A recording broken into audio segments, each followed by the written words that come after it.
Today is Friday, August 14, 2026. Coming up on Roland Martin Unfiltered, streaming live on the Black Star Network. It is day 3 of the National Association of Black Journalists Convention here in Atlanta. We'll have for you a fascinating conversation that lays out the state of America for black folks. It took place, that was moderated by Joy Ann Reid, and it features Nicole Hannah-Jones and Dr. Kimberly Crenshaw. Also, Jane Kennedy Overton, one of the first women to sit on a sports anchor of a main broadcast, was one of the folks honored today being inducted into the NABJ Hall of Fame. We'll show you her incredible speech. Also, a white congressman said, a white Republican congressman said, America's not doing enough for the super rich. Yes, y'all, he literally said that. Job prospects for black women are extremely bleak. We'll tell you what a new report says about that as well. It is time to bring the funk on Roland Martin Unfiltered. On the Black Star Network, let's go. He's got it. Whatever the miss, he's on it. Whatever it is, he's got the scoop, the fact, the find. And when it breaks, he's right on time and it's rolling. Best believe he's knowing. Putting it down from sports to news to politics. With entertainment just for kicks, he's rolling. It's on go, roll, y'all. It's Roland Martin, rolling with Roland now. He's funky, he's fresh, he's real, the best, you know he's Roland Martin now.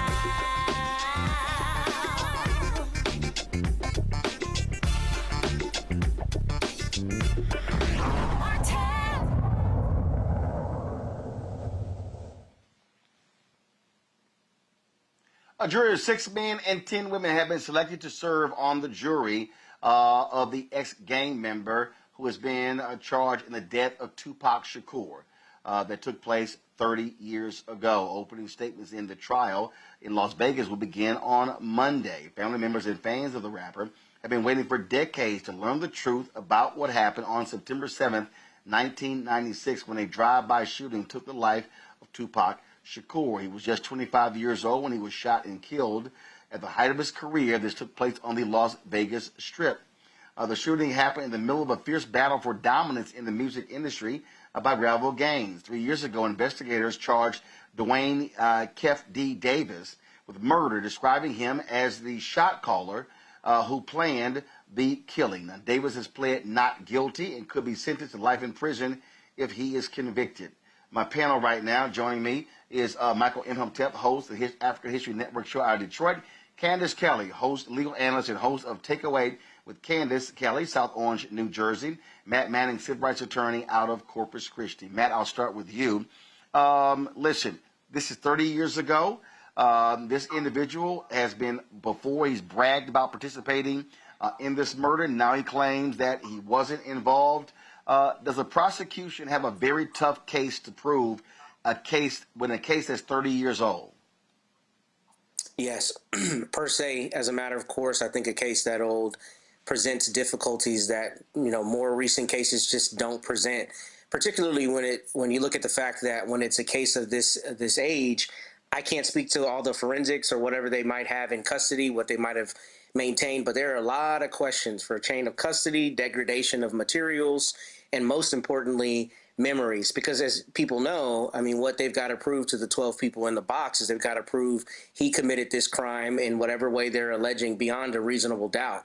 And the more time goes by, the easier it is to mount reasonable doubts, with the caveat that if you have DNA or some other compelling kind of evidence, maybe you get over that. But it's much, much harder to, I think, controvert a doubt when you're looking at 30 years have gone by between the event happening and when it's being prosecuted. So I do think they have a very difficult case. I never had a case this old, but in an example, a case that I proved that I believe was about 15 years old, it was DNA. The person was found by DNA, and that makes it a lot easier when you have that kind of compelling evidence. When you have eyewitness testimonies, eyewitness statements, those are already difficult, even, if you have a trial within a year or 2 years, because people's memories fade and a million things can mediate what they believe they saw. 30 years is a very, very long time, and I think that makes it a difficult case to prosecute. Candace. Well, listen, we are looking at a case that, as Matt said, is very old. And we're also looking at a case that if the prosecution needs to prove it, there really is nothing so far that we know out here in the public after all of these years that says anything about DNA, that says anything about forensic evidence or bloodstains being any there. All they have is Dwayne Keefe Davis's admission that he did this. And now he has recanted that admission. He's been on about 8 or 9 different interviews. And what he said was he thought that the proffer agreement that he had in a federal case in order to get him out of cocaine charges was something that would stand in everything that he said. So this is something that's very important for people to understand. You have a proffer agreement. It works within the confines of that agreement. You're protected when you say that. He made all these admissions outside of the agreement. And if it wasn't for those admissions, Roland, this case would have never happened. But they pushed, and outside people pushed too. Some of those people will be taking the stand to say this is what he said, and this is why we believe him. But I think the other reason that the prosecution is going to have a hard time is because this is a guy who on the record has already said, I lie. He wrote a book about having the gun, passing the gun to the person who actually killed Tupac and actually shaved Suge Knight in the back of the head. Now he's saying that it didn't happen. So we're talking about beyond a reasonable doubt in a murder case. The doubt for me is kind of there because he's a liar. So I would imagine that the prosecution has more than what we are hearing, more than just his admission, because he has admitted that he does not tell the truth. And that is on record, and it has been since 2008 when he had that proffer agreement. Michael, I mean, this sort of reminds me of the Jam Master Jay trial, where individuals were found guilty, but then also that it was thrown out. And so this is one of the issues you have when you have a case that is an old case. Yeah, Roland, I think it's going to be hard to prosecute, but also, it's a few questions, but also I think the prosecutors have more evidence than just statements that he's made. Yes, he's made conflicting statements. One of my questions is, okay, who else is involved in this killing of Tupac Shakur, and where are they? So we'll see what happens with this. We don't know what type of forensic evidence, what type of hard evidence they have. But just, I remember when Tupac was killed. I'm a little bit older, I think maybe than Matt and Candace, but I remember when Tupac was killed. And one of the tragic things about this whole beef is Tupac was killed, Biggie was killed, Suge Knight is in prison, and I think he belongs in prison. But this was all over the battle of who was going to rule hip hop, okay? And black people lost out on that battle. I mean, when you look at the consequences, you look at the aftermath of this. So, this is a tragedy on multiple levels as far as I'm concerned. It absolutely is. All right, folks, let's get to a break. We'll be right back. Roland Martin Unfiltered on the Black Star Network.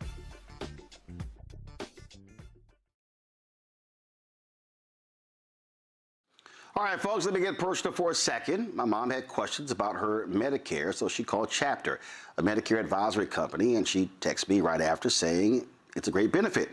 It was easy. A real person walked her through the whole thing, and now she understands better what's going on. But it's not just her. A woman in Yonkers wrote in saying the process was so simple, the enrollment was easy, and she was so glad she called. Then there's Marilyn, 90 years old, in Florida, living on Social Security. Her premium climbed every single year north of $400 a month for coverage she could barely afford anymore. So what does she do? She called Chapter. They found her the same top-tier coverage for hundreds of dollars less. 90 years old, and finally somebody in her corner. I hear stories like that again and again from our community. The Medicare system was not built to work for you. Too much fine print, too many plans. Yet Chapter's advisors are independent and honest, the only Medicare advisors that compare every plan nationwide. They're focused on one thing, what actually works for you. If you're already in the right plan, they'll tell you. No games, and people who switched with Chapter saved an average of $1,100 a year. All it takes is 20 minutes. You talk to a real person, and it's completely free help. So call Chapter at 724-264-8281, 724-264-8281. 8281. That's chapter. Let me ask you a question. Why do so many people seem to think they know black men so well? What they think we want, what they think we need. Hell, they even tried to tell us why and how we voted, but never had a conversation with us. Never asked us how we felt, what brings us joy, what makes us angry, what makes us scared. How do we live? That's what this show is about. No translation, because we don't need anybody speaking for us. We can speak for ourselves. This will be a show where we bring brothers on that you don't see on every other talk show. Nope. Brothers that are doing work in local communities with black men for black communities. We're going to hear each other and try to understand so perhaps we can move forward together. No translation, because we don't need anybody speaking for us. Nope. What we need is each other. No translation, right here on the Black Star Network. Check it out. Hey everybody, I'm T.D. Jakes, and I want to encourage you to watch Roland Martin Unfiltered. It'll blow your mind.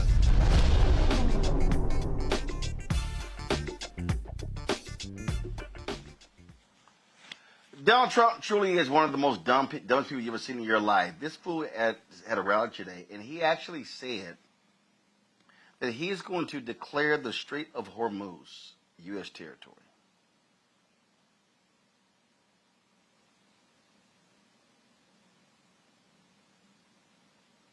Seriously, this idiot said that. So, the ceasefire with Iran is breaking. There is no deal, and this idiot wants us to believe that he is going to declare the Strait of Hormuz a U.S. territory. I don't think Iran would be cool with that. But this sounds like this ridiculous idea to take over Greenland, and we're just going to take it ourselves. Y'all, we're dealing with an idiot. And I am glad I am not one of the stupid fools who voted for this man. Michael, really? You what? So you just think Iran is going to be like, sure, go ahead, it's yours. What a dumbass. Yeah, Roland. You remember a few weeks ago I said I hope Donald Trump shows his entire ass every day, because I want the white people that voted for him to see how stupid he is. So yeah, he thinks he suffers from this strongman sickness. He suffers from this strongman mentality, and he thinks he can just tell his supporters that, yeah, we're going to make this a U.S. territory. We're just going to take it. And they're dumb enough to believe it. You know, now he thought Iran was going to roll over like Venezuela when he went in and kidnapped Maduro. Iran said, no, we're not going for that. And it's 6 months later, and he still doesn't know what to do with Iran. But yeah, you're going to have, this will play well on Fox News. This will play well with the 77 million who voted for him, or the diehard MAGA that support him. But no, they're not going to. He's not going to do this, and they're still not letting the ships through the Strait of Hormuz for the most part. So he's trying to, as gas is $4 a gallon, he's trying to project this strongman facade again. And no, it's not going to work this time. And I think this is to divert away from the fact that he got away from one plane to go to another plane in the catering car and the catering truck. He may be trying to wipe that story off the headlines as well. The thing that has me cracking up, Candace, is this fool gets into a war with Iran because of Israel, and he ain't got no way out. And Iran's literally like, yo, man, we ain't doing none of that bullshit you're trying to do. And this fool is just throwing up any sort of comment to get our attention, but it all goes back to the same thing. You are losing. You are losing, and we know that the Strait is under a different authority that has been fighting this forever. Remember, he teased about calling this the Strait of Trump or the Strait of America. It kind of reminds me of the Kennedy Center, how he went through all of that process, and now he has his name on the Kennedy Center because it says that it was restructured by Trump. He's going to try to get his name on there some way. But this is the type of person that we're dealing with. We're dealing with someone who is egotistic. We're dealing with someone who wants to see their name all over the place. We're dealing with someone who is worried about legacy, whether it's, in the ballroom or whether it's in the reflecting pool. But this is indicative of the type of man and the type of level of intellect that this man has to just go out there and say anything like a third grader. Just say anything and see where it hits and see if anybody corrects you. But this is part of what he does, and it's part of his plan. Just keep talking, keep talking, keep talking. Unfortunately, he has people that will keep listening. And, if he keeps moving the way that he does, he's going to entwine more people into his arena. But we know that he is never going to get that straight, and it will never be the straight of Trump. I don't believe intellect should ever be used in the same sentence as Trump, Matt. I mean, this is just stupid. I mean, and again, Fox News, conservative media, all these people eat this stuff up.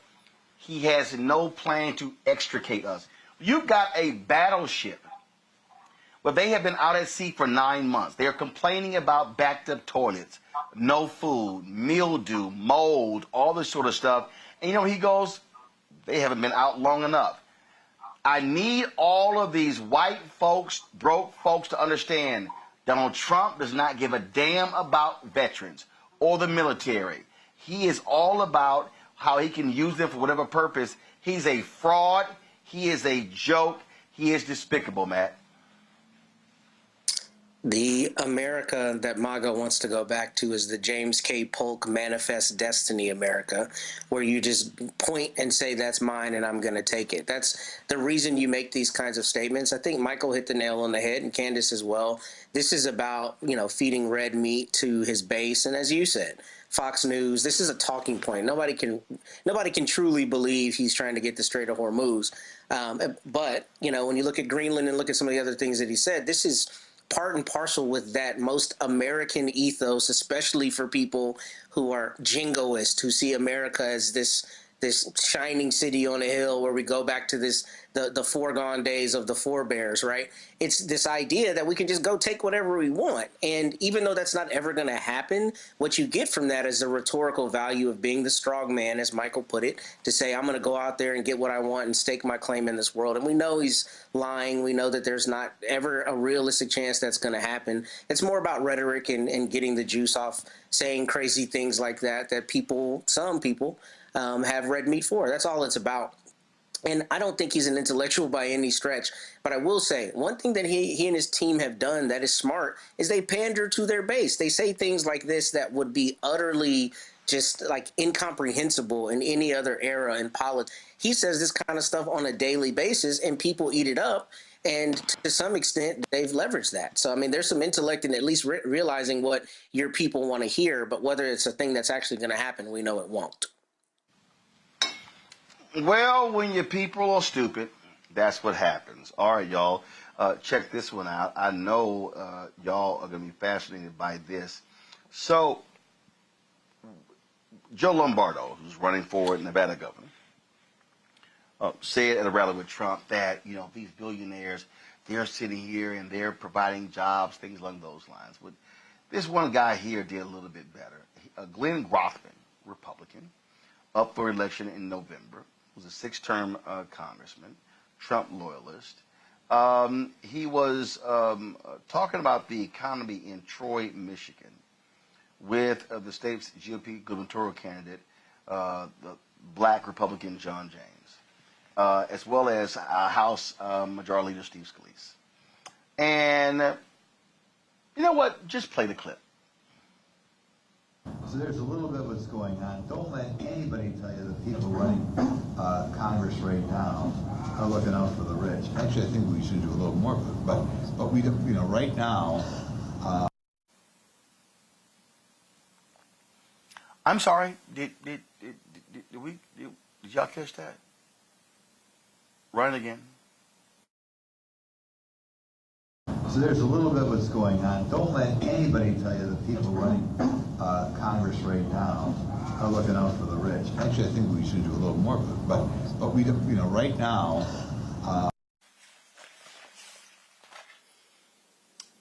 Wow, Candace, we should do a little bit more for the rich. Really? How much more are we going to do? I mean, look at the economy, look at the housing market, look at how people are struggling to keep jobs, and look at the hundreds of thousands of, well, let's start with the Black women that have lost jobs. When we talk about what's going on for the rich are actually protected. Soon people are going to be taking a note and a page from the mayor of New York, who is taxing these almost million properties of second properties for people who don't even stay there. You know, he's going to amass about $500 million in monies that will go to different education programs and programs for youth and things of that nature. But these are the types of things that you really do have to do in order to keep the economy going. And fortunately and unfortunately for those who are rich, they are going to be the ones who are stricken. But we are already doing enough and a lot for the rich, which is why the economy is where it is now and why people are suffering.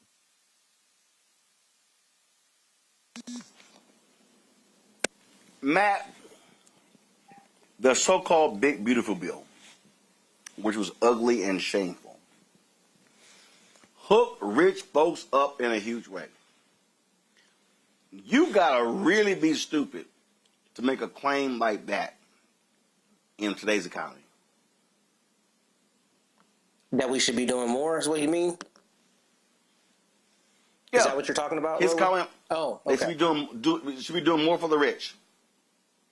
Yes, I agree wholeheartedly. In fact, it's funny we're talking about this today because yesterday I listened to an NPR long-form interview with Congressman Ro Khanna, and he was talking about how in his district in Silicon Valley, there's like, 900 billionaires or something, and they own like 21% of all of the money in the United States, all the assets in the United States, which is just an extraordinary thing, 900 people, right? And he was talking about all of the things that could be done if we tax the rich. And Steve Inskeep, to his credit, really pressed him on it. He said, okay, how are you going to make sure they actually pay the taxes? But the point is, he goes through this numerical thing of all of the things that we could have accomplished in society if we tax the rich, these billionaires, the right way.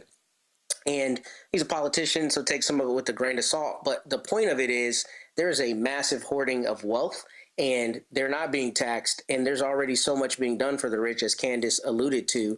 And, I don't know why you make a comment like this unless you're trying to curry favor with some of those very rich people. But we could certainly, people could still be billionaires and trillionaires a la Elon Musk, keep their wealth, and we could be doing a lot more for society. The rich are already getting a very, very good go with the government as it is. And that's why at his inauguration, Mr. Trump's second inauguration, we saw all of those billionaires stepping and fetching it right there because they want to be right at the hand of the king so they can get the spoils from the king. So the rich are already being hooked up. In a huge way. Michael?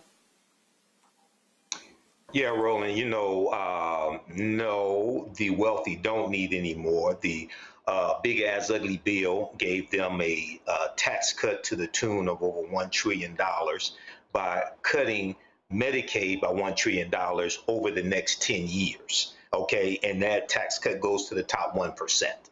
So here you have Representative Glenn Groffman probably trying to appeal to the diehard Trump supporters who are at the gas pump, at the gas station, making life altering decisions, whether they can afford medication or gas, whether they can afford food or gas. So I think this is going to backfire on him, especially if his opponent in the race puts this together in the clip and puts it on social media. It says this is the type of dumbass that you're going to try to reelect. So no, the wealthy don't need more tax cuts. No, they don't need more help. But these are the type of sycophants that Donald Trump has, especially in the House of Representatives and some in the Senate, but especially in the House of Representatives. These are the type of sycophants he has that are voting for his policies. And these are the type of people who have to be voted out of office in November 2026. Look, and you're dealing with an economy where the consumer, the consumer sentiment, even among Republicans, has gone down. Also, retail sales slumped in July. And Fox News can yell and scream all they want to, but this is not a great economy. Let me go to a break. We come back. We're going to talk about how bleak the jobs outlook is for black women. You're watching Roland Martin Unfiltered on the Black Star Network. Be sure to join our Bring the Funk fan club. The goal is to get 20,000 of our fans contributing on average $50 each a year. That's $4.19 a month, 13 cents a day. You support this show and the 5 other shows on the Black Star Network. You want to contribute via Cash App, use the Stripe QR code. You see it right here. That's for credit cards as well. Checks and money order and make it payable to Roland Martin Unfiltered. P.O. Box 57196, Washington, D.C. 200-37-0196. PayPal's R. Martin Unfiltered. Venmo RM Unfiltered. Zelle Roland at RolandSMartin.com. Roland at RolandMartinUnfiltered.com. Back in a moment. All right, folks, let me get personal for a second. My mom had questions about her Medicare, so she called Chapter, a Medicare advisory company, and she texted me right after saying it's a great benefit. It was easy. A real person walked her through the whole thing, and now she understands better what's going on. But it's not just her. A woman in Yonkers wrote in saying the process was so simple, the enrollment was easy, and she was so glad she called. Then there's Marilyn, 90 years old, in Florida, living on Social Security. Her premium climbed every single year north of $400 a month for coverage she could barely afford anymore. So what does she do? She called Chapter. They found her the same top-tier coverage for hundreds of dollars less. 90 years old, and finally somebody in her corner. I hear stories like that again and again from our community. The Medicare system was not built to work for you. Too much fine print, too many plans. Yet Chapter's advisors are independent and honest, the only Medicare advisors that compare every plan nationwide. They're focused on one thing, what actually works for you. If you're already in the right plan, they'll tell you. No games. People who switched with Chapter saved an average of $1,100 a year. All it takes is 20 minutes. You talk to a real person, and it's completely free help. So call Chapter at 724-264-8281, 724-264-8281. That's Chapter. Let me ask you a question. Why do so many people seem to think they know black men so well? What they think we want, what they think we need. Hell, they even tried to tell us why and how we voted, but never had a conversation with us. Never asked us how we felt, what brings us joy, what makes us angry, what makes us scared. How do we live? That's what this show is about. No translation, because we don't need anybody speaking for us. We can speak for ourselves. This will be a show where we bring brothers on that you don't see on every other talk show. Nope. Brothers that are doing work in local communities with black men for black communities. We're going to hear each other and try to understand so perhaps we can move forward together. No translation, because we don't need anybody speaking for us. Nope. What we need is each other. No translation, right here on the Black Star Network. Check it out.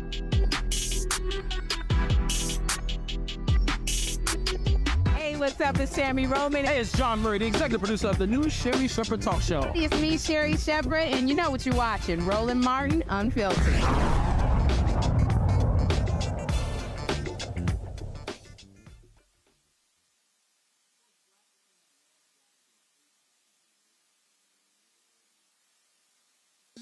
Folks, black women have lost jobs at 3 times the rate of all women in professional and service occupations in 2025. A new report reveals how dire this situation is, including sources with advanced degrees.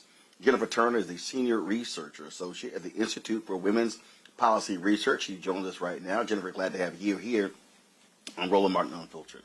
All right, we've talked about this. We've explained how these things. How bad is this?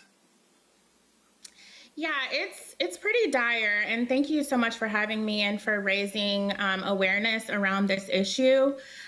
We do know that hundreds of thousands of Black women lost jobs between January and August of 2025, and our report focuses specifically on young Black women. So we're looking at why young Black women are having trouble entering into the labor market. And so we look at kind of 3 different reasons why this may be the case. Are more young Black women than ever entering the labor market and they competing with each other? Is it the occupations that they're going after? Or is it what else is going on? And so we really came to the conclusion that it's structural racism and discrimination that is keeping young Black women out of the labor market. And so that's what we're focused on in this report. And at IWPR, we're very committed to raising awareness around these issues. Okay, so the report is called Barriers, Not Bootstraps. And yes. The thing that jumps out is, again, the anti-DEI attacks, the federal government cuts as well. African Americans over-index in the federal government, and so that's a double whammy when you have government job losses and corporate job losses. Absolutely. We know that Black women were disproportionately affected by the federal job cuts. And so it has huge ripple effects. It does feel kind of like an attack on Black women in this moment, where these jobs that used to be able to provide a pathway to the middle class and help Black women achieve economic mobility are no longer there. And so you're seeing Black women pivot to entrepreneurship and other things. And, you know, we do have to praise the resilience of Black women, but we also need to keep in mind that we need policies in place to protect Black women and to make sure that Black women have equal access to education and to economic mobility. Question from the panel. Candace, you first. So we are Black women, large participants in the workforce in general. Yeah. And we saw that because of the numbers and, you know, the way that we were let go. What is it at the core in terms of someone who is hiring that they are leaning on that is not allowing them or enabling them? Or why are they not motivated to hire Black women? And also, you said that you looked at the younger age sector. What age group are you talking about when you say younger age group? 16 to 24. So that age group. And then, yeah, you know, that's a really good question. What's not motivating employers to hire Black women? I don't necessarily have an answer for that, but I would say to employers that we know that Black women are a highly educated, highly skilled workforce. And so pushing a workforce like this out of the labor market is detrimental to their bottom line, you know? So if we have to think of it in the sense of, you know, money talks, as they say, if we have to think of it that way, then it's in the best interest of employers to hire Black women. So, you know, we really need to think about how we can reverse this.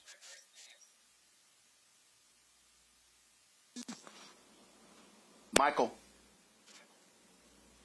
All right, so I saw an article about this report from the Black Wall Street Times, and we have been seeing this phenomenon since Trump came back into office. And I know that I've read articles where African American women are talking about starting businesses, things of this nature, right? But at the same time, about 80% of Black-owned businesses go out of business in the first 18 to 24 months. Mm-hmm. So I was just wondering if you have come across any pivot-type success stories where African American women lost their jobs because of anti-DEI policies or DOGE and things like this, and have been able to pivot, take their talents, start businesses, and, you know, become somewhat successful so far. I was just wondering if you come across anything like that. I have come across a lot of stories of Black women pivoting right now. In terms of whether or not they're successful, I think it's going to take some time to see. I think you raise a really good point about the issues that Black businesses and Black entrepreneurs face, especially here in DC. I live in DC, and so we know that it's really hard for small business owners to sustain, especially in like the restaurant industry. And so I think that's another area where we can have policies and, you know, I've been seeing different grants for business owners to basically for other people, funders and policymakers to prop up Black businesses, because we know that it is harder for Black businesses. This is a time to invest in Black business. Okay, thank you. Matt? That's kind of a perfect segue into the question I was going to ask, because one of the things I found striking in the report is that you find this issue with Black women getting hired despite there not being a material change in qualifications. And what I was interested in is, I guess, what are your findings from the report about the correlation between education and the women who are graduate degrees and well accomplished, their inability to find jobs and the policy recommendations that come from that? And I ask because generally when economies are bad, people run to get education, but clearly that doesn't seem to be remedying the issue. So I'd like to hear your thoughts on that. Yeah, that's such a great question. Unfortunately for Black women, the returns on education, so the ROI, is not the same as their white counterparts. That doesn't, however, mean that Black women shouldn't continue getting education. We know that Black women are highly educated as a group.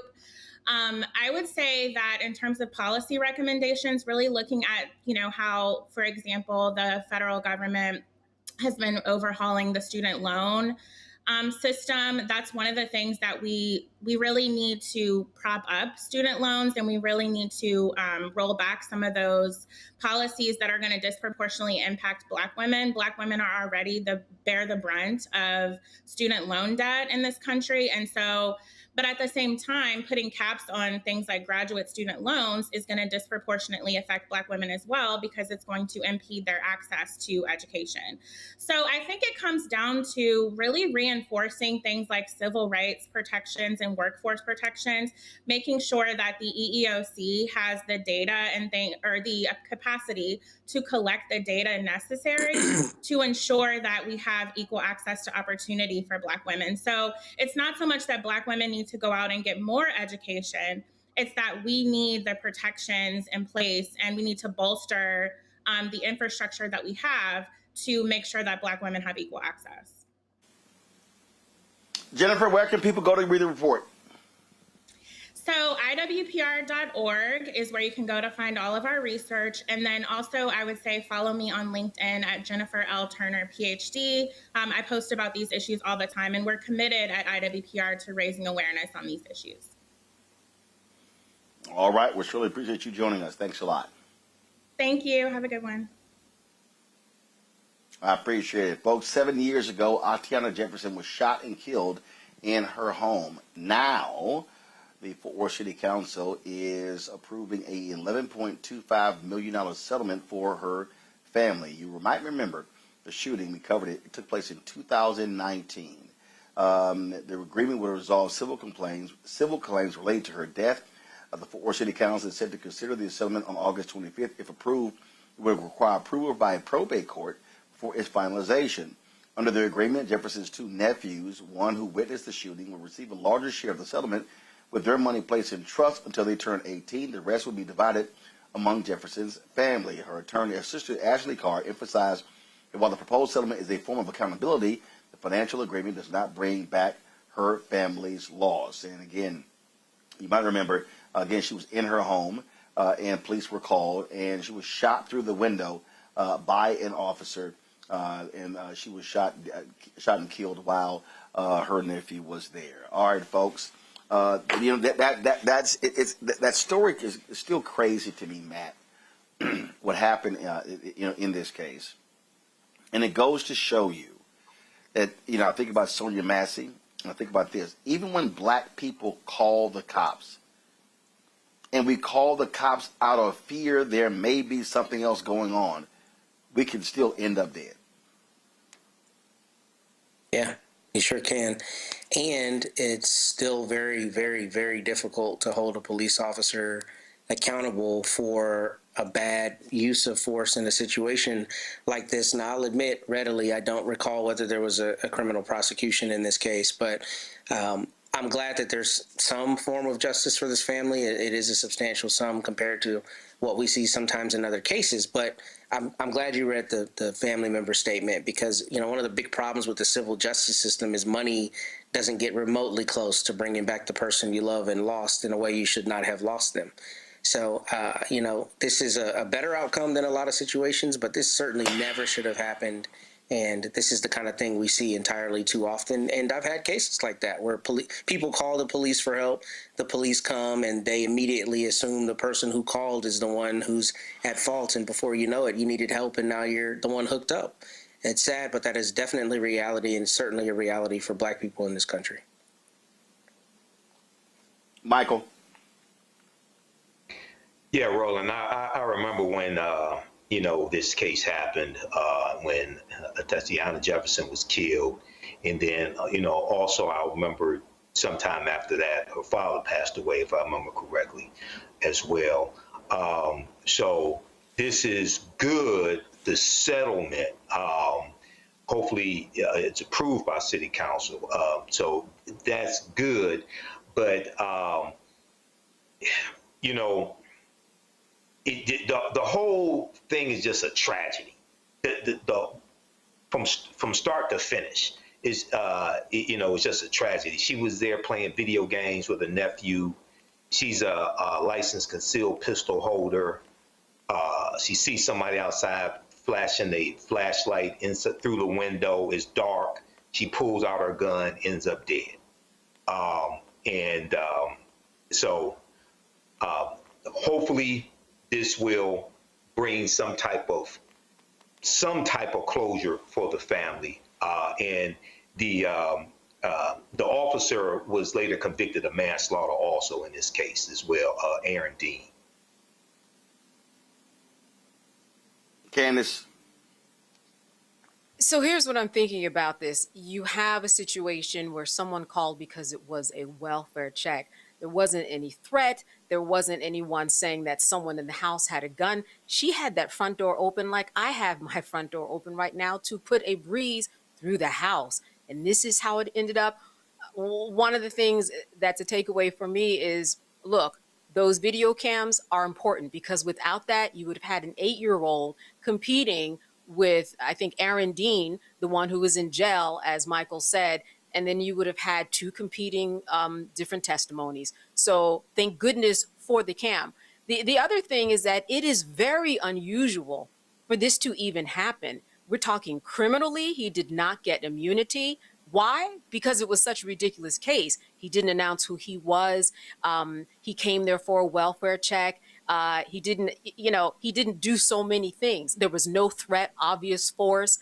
And because of that, he wasn't able to get community. Criminally and civilly, they won, and they won big.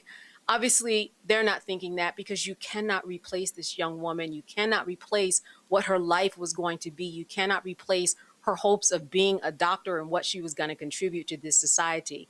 But all of that aside, this is an exceptionally unusual case where criminally and civilly something like this happens. And it is a good precedent for the future and to look at and to understand that if you fight hard enough in the situation, the facts present themselves in a way that would lean in this direction, that you can have success in both of those lanes, criminal and civil.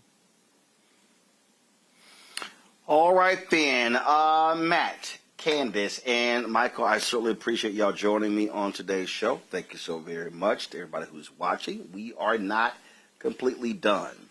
Stop flashing that little Sigma nonsense, Michael. All right, y'all. We're not done on today's show. We got some great content from NABJ. Joanne Reed sat down for a great conversation with Nicole Hannah-Jones and Dr. Kimberly Crenshaw.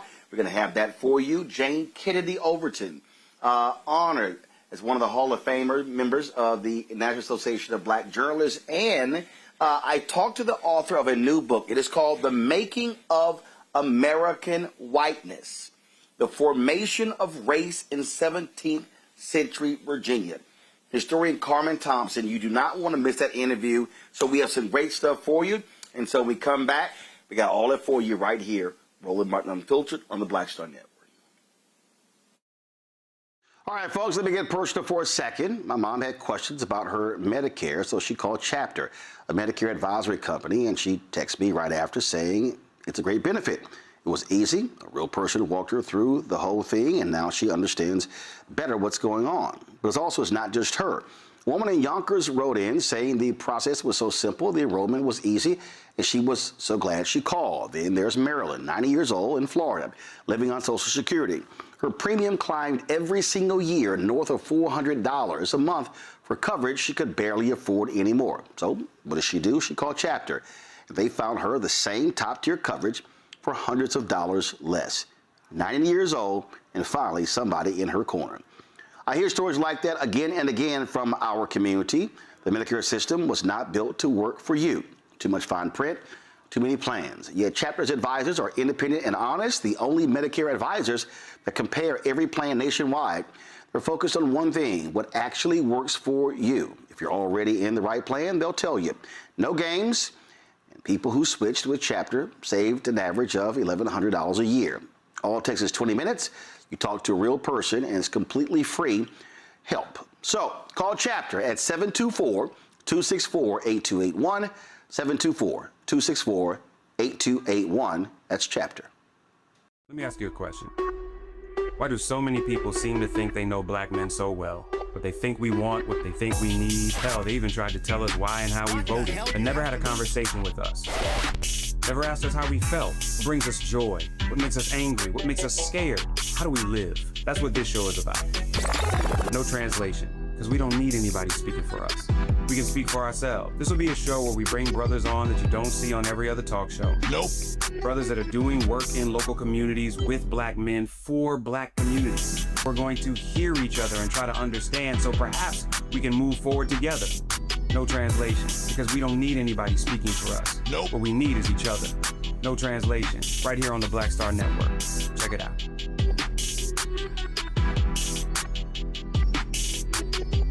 Watching Martin Unfiltered.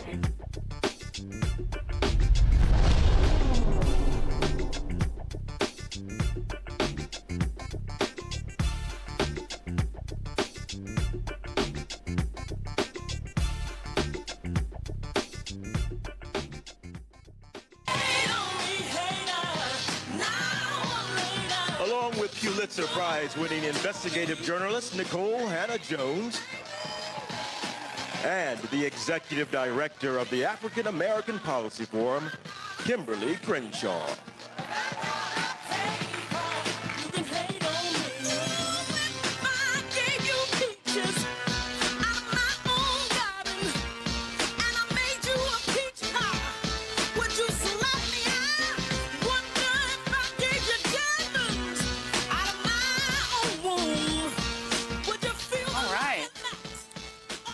BJ. Now look, I would be a bad business owner if I didn't shout out the Joy Reid Show family that is watching us on the live stream. So shouts out to the Joy Reid Show fam that are watching right now. Thank you, ladies, for being here. So I want to start just by kind of giving you all a chance to react to what we just heard. And get each of your thoughts about whether it seems to you that the leader of the Democratic caucus in the House really perceives the intensity of the battle within the party between the progressives and the moderate wing of the party. I'll start with you, Nicole. Oh, Lord, why start with me? Because she knows you. Good morning. Good morning. You start with the one who doesn't have a poker face. I've been thinking a lot about the era of Reconstruction. And leading up to Reconstruction, we had a progressive wing of the Progressive Party at that time, the radical Republicans. So, of course, Republicans were considered the Progressive Party.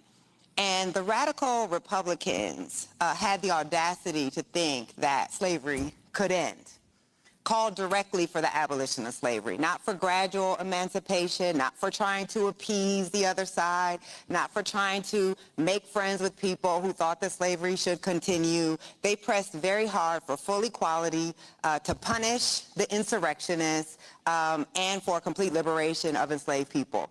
We don't consider that a radical position now. Right now we consider that to be the position the nation should have had.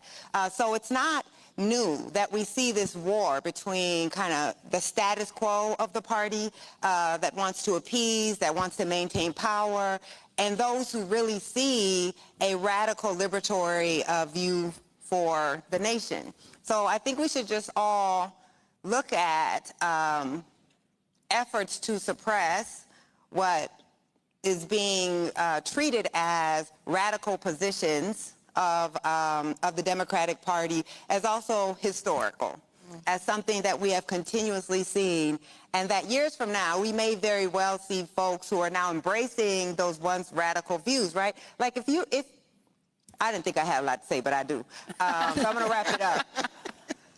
If you truly want to see transformation, transformation seldom comes from the middle.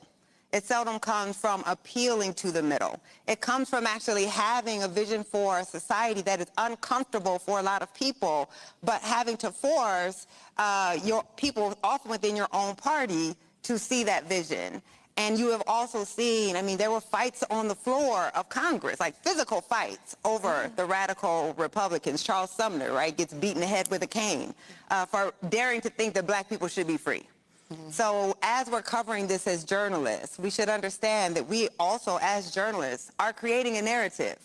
We're creating a narrative about this war. We're creating a narrative about who's right. We're creating a narrative about where the country should be and if the excesses of the left went too far, and so we're deserving of this correction. And so as journalists, we should be questioning the narratives that are being put out by those in power, but also the narratives that we ourselves are creating. That's all I got to say on that. Okay. No, I think that was it. It's important to frame it that way. I mean, Kimberly Crenshaw, I mean, the notion of critical race theory was made to appear radical. The idea that you could look at the law through the lens of race and filter through the history of race in this country was deemed too radical. Exactly. To be, for children to be exposed to, as if they were, and they're not, and other than if they're children in law school. But we are living in a world in which Georgia Fort and Don Lemon had to file to vacate their indictments because 40 mainly black people had a protest and they covered it as journalists. Exactly. So we're in a radical place right now in terms of the reaction. So I wonder how you feel about the idea of moderation, and I heard the minority leader really focus on the victories that Democrats have had in the number of races they've won, and as he said, from all wings of the party are winning local elections, sort of focusing on victories, electoral victories, as proof that we're beating back the true radicalism of the far right. Yeah. Do you think that that's a lens that makes sense to you? Yeah. Well, I start with exactly where Nicole started. I read this moment through the lens of the last time black people were pushed outside of this democracy, the last time there was election, and the party in power, which had been the party that we were connected to, associated with, and made possible their power. The last time this happened was the election of 1876. And at that moment, the Republican Party decided that in exchange to maintain power, they were going to give us up. They were going to throw us under the bus. And that's exactly what they did. And we stayed under the bus in a state of racial tyranny for 7 decades. So when I hear the conversation about moderation and underlying that a general sense that this moment is a correction to the overcorrection, in other words, racial justice discourse and the efforts to really create a truly multiracial democracy went too far, I go back to the Redeemers who said Reconstruction, 8 years of us having pseudo-citizenship was too much. It was too far. So when I hear this, I'm hearing the Redeemers of the 19th century. I'm hearing the massive resistors of 1954. I hear the MAGA anger right now about a black president in the White House and black people getting too far. So strategically, my worry is when we are in an asymmetrical war. And let's be clear, this is a counter-revolution that is purging black people from everywhere. We are losing in media, in education, in entertainment, in the military.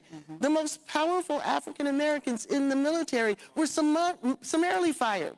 So when I hear moderation in the face of a radical effort to purge us from everywhere, and then take away our ability to actually name the purging.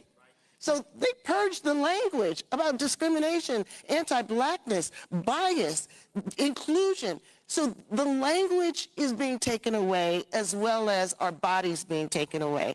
I think we're not up to the challenge at this moment, if this is what our leadership is telling us the war is really about. And I think journalism is in a fragile place in this moment, particularly for Black journalists. I mean, I cannot imagine the 1619 Project being created today. I can't imagine it being greenlit today. We're in such a nadir that we can't even properly talk about race or use, as you said, language that's coded in race. There are organizations, nonprofits, taking the word Black out of their name in order to try to get grant funding.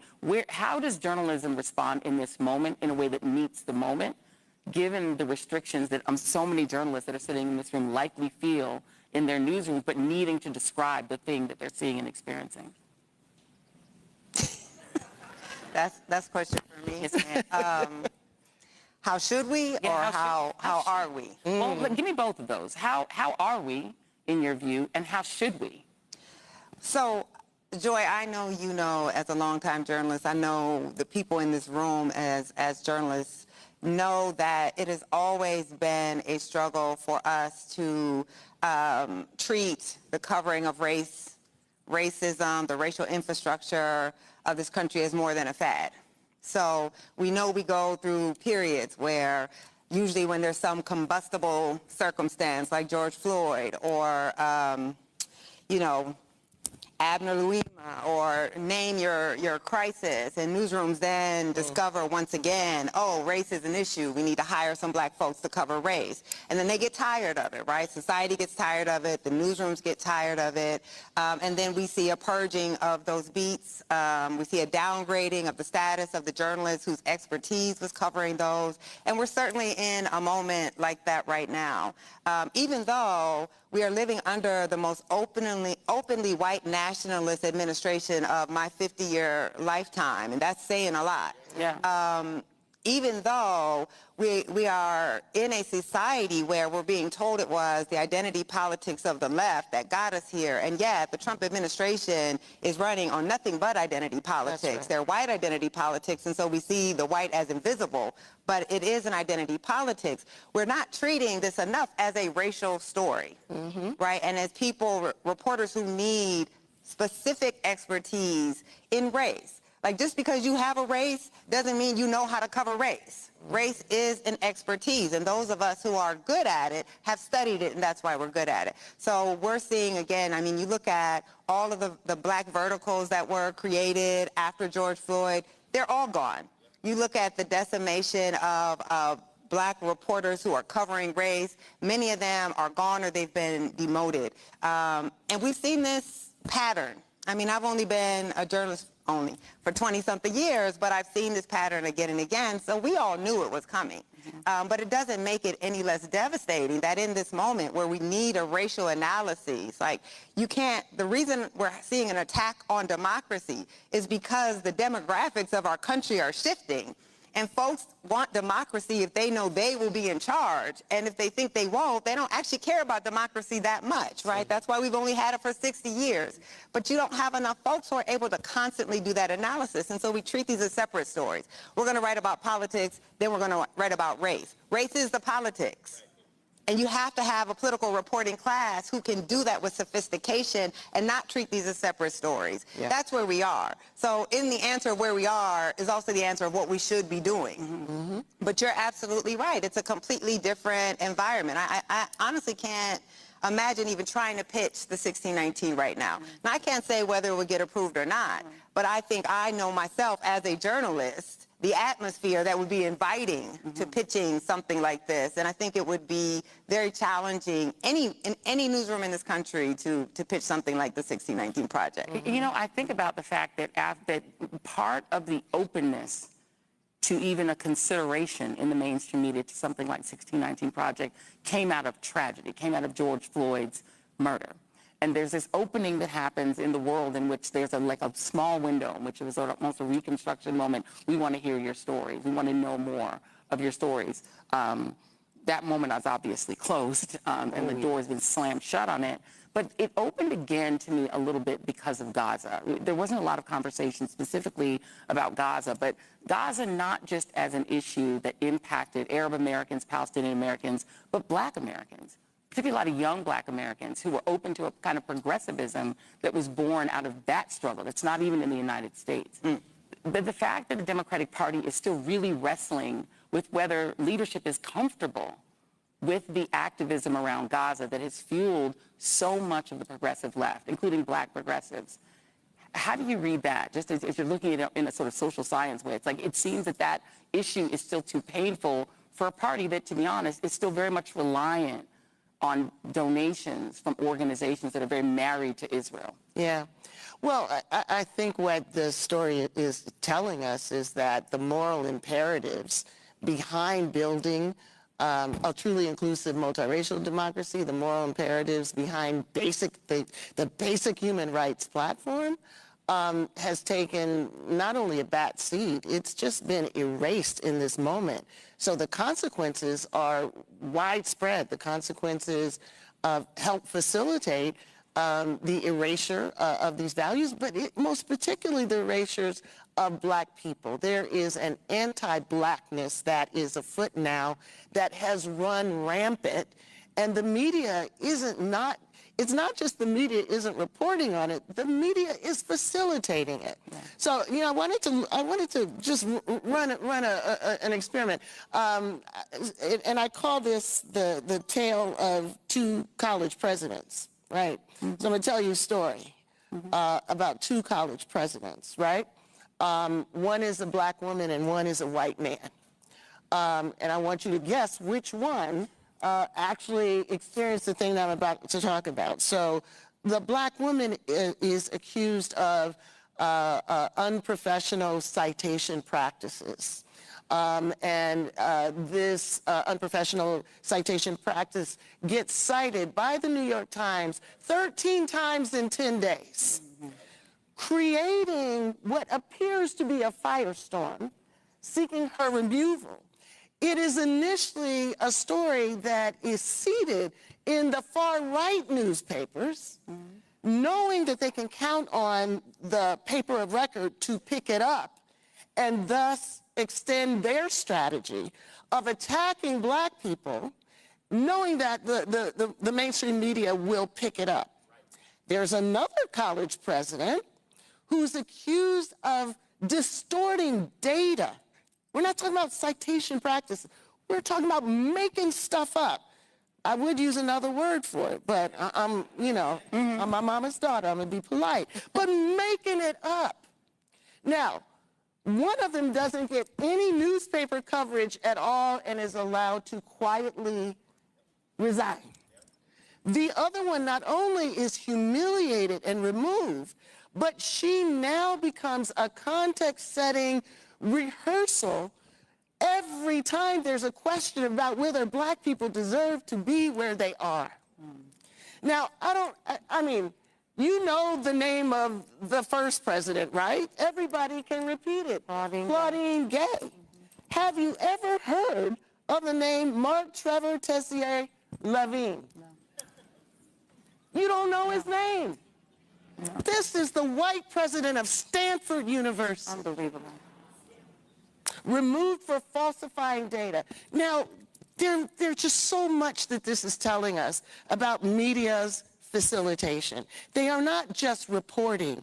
They are making the strategy of the far right to bring white Christian nationalism and its particular target against Black bodies in high spaces to the center of American democracy, right? Relying on them to basically do the dirty work. We have all experienced this dirty work because when people come after our work, we are no longer able to respond. We are now subjects. We're no longer agents. We can no longer actually do interviews. We're not part of the coverage, but those who are behind this, they get interviewed by Ezra Klein. They get to write op-eds. They get to extend their project. Now, this is not colorblindness.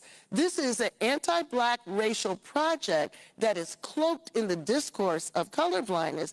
But at the end of the day, it's all about the idea that Black people are less than. It's all about the continuation of the basic ideology that allowed us to be enslaved. That narrative has never been substantially interrupted, which is why this is not a left-right problem. Yeah. This is across the board. There are elements of MAGA thinking about us that we can find all the way to the far left of American society. Yeah. So to think that this is all about progressives, liberals, moderates, it's not about that. It's about anti-Blackness and the way it continues to thrive in this country. So, I'm not supposed to be tracked. We have a couple pretty good audience questions. I want to sort of give them an opportunity to be heard. I don't know which one to pick here. So there's a question here about journalists who were in the space, Nicole, of trying to cover, quote unquote, the Black beat, of trying to cover our stories. And in what you've just described, Kimberly, is the recruitment of media itself into the anti-Black campaign, the recruitment of media itself into our erasure. So if you are a Black journalist, Nicole, that's working specifically in a space where this is what you're covering, you're trying to cover us, where does that leave you? On Substack? No, I'm saying. Not a bad place to be? Just kidding, sort of. So one, I mean, I'm sitting on stage with someone who clearly fell victim to that counter correction, right? And I think you have demonstrated what one can do, but you already had such a big platform. I don't think that's possible for most journalists who are struggling against this. I also want to say, like, I don't have the Black beat, right? Yeah. Like, writing about race is largely not even writing about us. My work has been like critiquing and exposing and investigating the structures that lead to the inequality, and actually really, really trying to take the race beat from being about superficial coverage of Black malady to actually exposing the people, the institutions, and the policies that lead to it. And I think that's, I would hope, one of the reasons I'm still seen as an essential voice, even in a time when we're seeing the shrinking of that. So one, what I tell Black journalists is arm yourself with trying to be the best at what you do. That it's not just about seeing a story that other people aren't seeing, but exposing. Like, if you're presenting an investigation to your editors, the race part becomes less important. Right? So you have to understand, what are their objections going to be? What are the things that they're going to use to shoot down your coverage and to try to make that coverage more essential? But I'm also like, if anybody has ever seen me talk ever in life, you know I'm not sugarcoating anything. These are challenging times. The reason that we see really efforts to attack the press and to erase our history is you erase history so you can erase rights. You erase our ability to tell our own stories and push back against these narratives, because that's the first step in making the erasure of the rights possible. And this is, again, to me, where history matters. We've been taught now to think of abolitionists, right, as the people who fought for equality. We need to understand that the left in this country has always suffered from a racial problem. There's a difference between saying, I don't believe in this brutal practice of slavery, and saying, I believe Black people are my equal. And are deserving of being in all the spaces that I should be. The North did not allow Black people to vote during slavery. And in fact, the white Southerners would make a critique of the North and say, the only reason that you are so egalitarian about race is there's no Black people up there and you don't have to deal with those folks. And as soon as Black people started trying to cross the border after slavery, you saw the Black codes being passed in the North. You saw places in the North not allowing Black people to attend public schools because they knew we wouldn't move to places where our children couldn't be educated. Look at Ohio and the practices of these free states. Look at Illinois.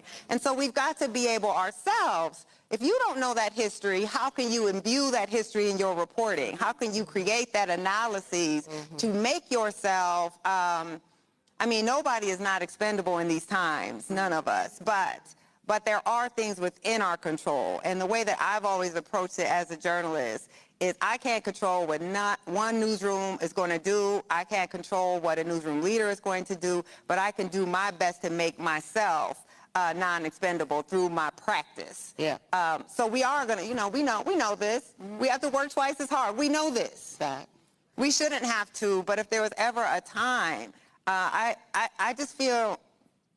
feel too many of us, even in this room, don't understand the stakes of the moment that we're in. That's right. Most of us in this room, we have never lived in the country that we're about to be living in. That's right. Our parents did.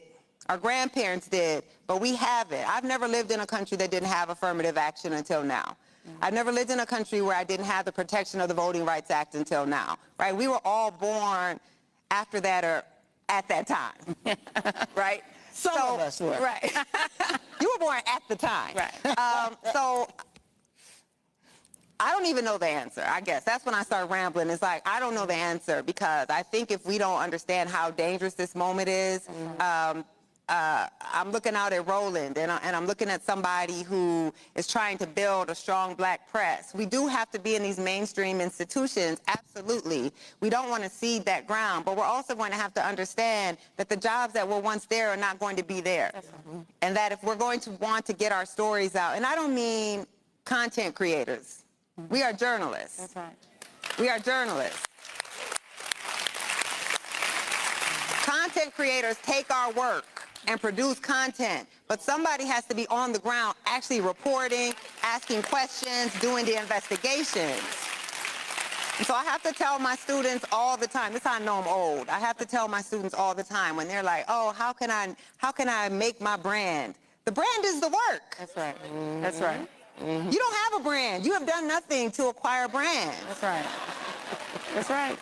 But the thing that will sustain you in this dark times is making your work essential. It may not be essential for a mainstream newsroom, but it will be essential for our community. So to me, that's all we have right now is put your dollars and your support in the places that you know are serving you. Invest, right? Like you take subscribers. To do your work, you need subscribers. For Roland to do his work, he needs subscribers. They then can hire the journalists who are being purged from other institutions. And if you're in those institutions, one thing I can say about me, I've never sold myself out now one day. If you know me, you know this. If I can't cover the things I got into this to cover, then I don't need to work for you. And so some of us have to be willing in this time to make a stand about what we're going to accept to be done in our names. Like we do actually have power. I think sometimes we forget that we do. Whether we're in their newsrooms or ours, we have power to determine that only us can cover the things that we can cover the way that we will. But then we have to do that. And let me just add to this, because everything you say, 100%. And resist anticipatory compliance. Yes. I mean, that is the touchstone of fascism. The willingness to give before the demand even happens. So when you're doing a story on a racial topic or you're doing a story on critical race theory and they say you don't need to talk to any critical race theorists, all you need to do is talk to Christopher Rufo, and that has happened many times. Resist that. That's right. Understand that you can't cover a story without knowing the content of what it actually is about. This is one of the reasons, shameless plug, why my book, Backtalker, American Memoir, is a memoir, because the story framed the work that we did as foreign, as un-American. Critical race theory, intersectionality are as American as apple pie and the lynching rope. That's right. You can't get away from it by saying that ain't got nothing to do with us. This is the way black people survive. You said one thing just a couple minutes ago, you got to be twice as good to go half as far. That's critical race theory. That's critically thinking about what it means to be a black body in a post-enslavement society. These are the ideas that you are in the best position to learn. You got to get close to the history. You got to get close to the sacred ground. You got to go to Legacy Museum. Go to where Brian Stevenson is telling the real truth in order to touch that space again. That's what we're going to need to survive. I'm sorry I didn't get to more of y'all questions, but we were in class here today. Y'all, the exam will be in a half an hour. You're welcome. Thank you for coming to our university. Kimberly Crenshaw and Nicole Hannah-Jones, these divas, please give them a round of applause. And tell them.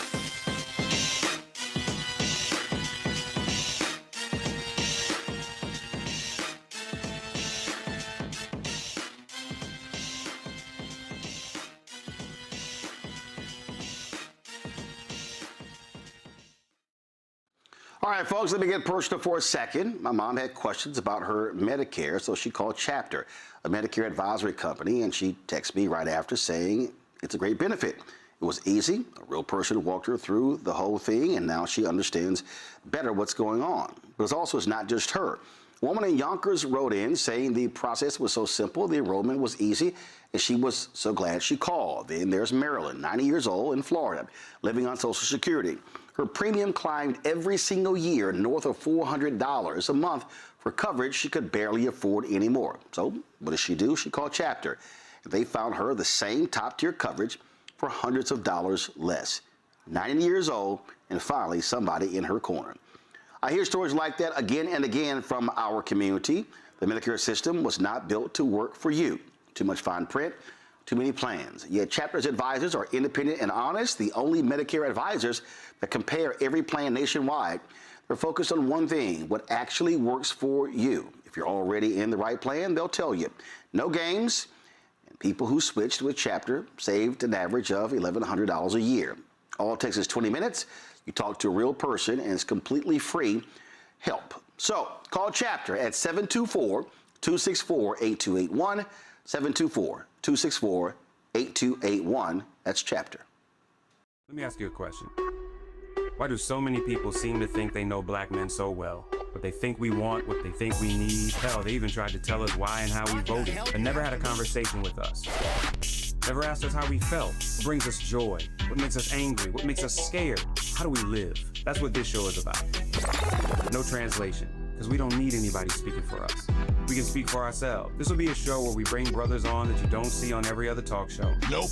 Brothers that are doing work in local communities with black men for black communities. We're going to hear each other and try to understand so perhaps we can move forward together. No translation, because we don't need anybody speaking for us. Nope. What we need is each other. No translation, right here on the Black Star Network. Check it out.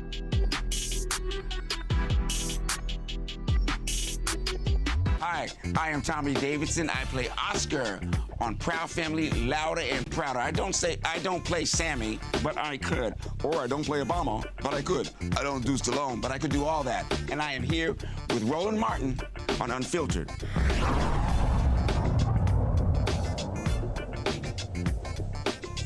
I don't even know where to start because, you know, everybody's come up here and talked about since they were fourth grade and they wanted to be a journalist, and that was never in my mind. I grew up with all kinds of dreams. My mom said that I used to prance around in the yard. I'm out of breath. I'm so excited just coming up on stage, but thank you for having me so much. But my mom and my grandmother used to say that I used to dance around the yard in my little shorts that had palm trees on them and cat-eye glasses with rhinestones, and saying that I was going to go to Hollywood and be a movie star. And my sister would get mad and say, Jane, shut up, you're never going to do that. And my grandma said, you let Fancy Prancy prance around if she wants to. But, you know, I didn't know that that's what I wanted to do. It was just something, you know. And I went through school being a part of everything that I possibly could get into. I just had huge dreams all the time. And I would sit in my bedroom and wonder, where would the world take me? I'd never, ever thought that it would be to the desk of the NFL today. I've done so many things in my life. I've loved sports all my life. I was pre-Title IX, so I could not compete. But my dad would take us to all of his baseball and softball games, and I was his biggest cheerleader. I love football. I love Jim Brown, the Cleveland Browns. I'm from Cleveland, Ohio. Yeah, right on Cleveland. Yeah, and I was at the Cleveland Convention last year. So part Pardon me? Best location in the nation, maybe, but California. I think California got me on that. But anyway, you know, it was just that I never considered myself a journalist. But when I took the desk of the NFL Today, which was extremely hard to get, they said they didn't want a black woman. They were only auditioning other people, but not black women. And my agent submitted me 3 times, and I kept getting, no, he submitted a list 3 times. 3 times his list kept getting rejected. He never put me on the list.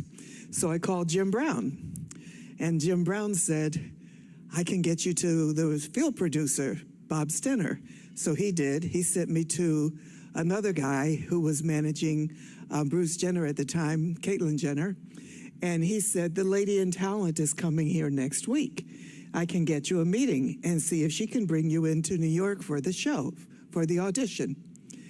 And she did. She said, I love you. She brought me in, and I walked into the room, and there were supposed to be 2,000 women that had been interviewed for this position. They brought 15 to New York. They brought 16 to New York. 15 were blonde. So that immediately told me, absolutely, they're not looking for someone like you.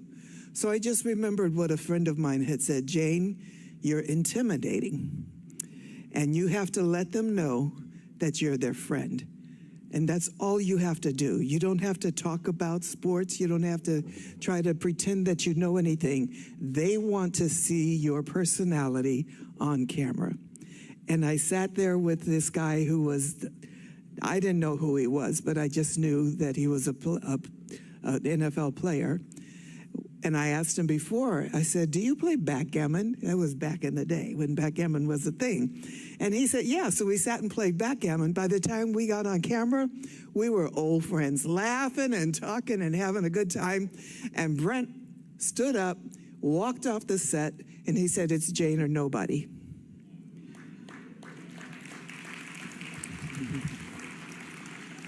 So I ended up on the show only with a 6-week contract because they said that they still weren't sure. They still weren't sure. So 2 weeks in, I overhear the people on Sports Spectacular, which is not my show, and they're talking about how are we ever going to be able to keep our jobs if we don't get this post-fight interview with Muhammad Ali? He's fighting Leon Spinks in New Orleans, and we're the only people that don't have a post-fight interview. And they're yelling and they're screaming and they're saying, we're going to get fired, we're going to get fired. And they said, no, not we, and you're going to get fired. And then I put my hand up and I said, I can get you the interview. And they looked at me and said, who are you? I said, I'm the girl that can get you the interview. Put me on a private jet, send me to New Orleans. I'll have it back to you by tomorrow. I don't know why they believed me, but they put me on the jet. I called Ali. He was my friend. They didn't know that. I called Ali and I said, listen, I need to get this interview post-fight. He said, hey, I'll leave a key at the desk. He said, and I'll meet you right after the fight before I go to the regular news broadcast. I said, great. So I had my crew in the suite, and I'm sitting there praying, please, please, please, Ali, walk through the door. And I just hoped that he kept his promise, and he did. He walked in the door, and he punched the lens, and he said, I'd only do this for my friend Jane Kennedy. So for me, journalism is about people. It's about the people that you know that love you, the people that respect you. Walter Payton said to all of the players in the NFL when I got the job, we are going to take care of our Jane Kennedy. And I was able to get any interview that I wanted. Johnson Publications. A guy once asked me, how do you get so much exposure on television and you don't have a TV show in the news, and you're not, a big shot to have them writing in the news about you? But it was Ebony and Jet that kept me out there, because John Johnson said, we're going to make sure that the United States of America knows who Jane Kennedy is. We're going to make sure that they know that there's a black woman out there doing stuff that they told her she couldn't do, that no one would believe that this opportunity would be open to someone like her. So the media was giving me so much that it was my job to give them back as much as they had given me. So in any time I can be of assistance in the media, and I was so proud when they called me and said that I had been nominated for this opportunity. I cannot even tell you how much my heart felt so full, because this is a culminating point for me, to be able to be accepted by journalists. When I started the NFL Today, the journalists hated me. They did not want a woman on that desk. And when you introduced me, you say the first black woman. I was the first of 2 women. Only 2 women have ever held that position, a white woman and a black woman. And the only reason they got rid of the black woman is because they wanted the white woman back. It wasn't because I was lacking in my job. It was because they wanted the white woman black, because I was doing too good. The ratings were soaring. And I'm not just saying that from my perspective. I'm saying that because of all the interviews that I've done, of all the people that I've talked to, all the publications that I've talked to. I've had your support, and I cannot turn my back on you.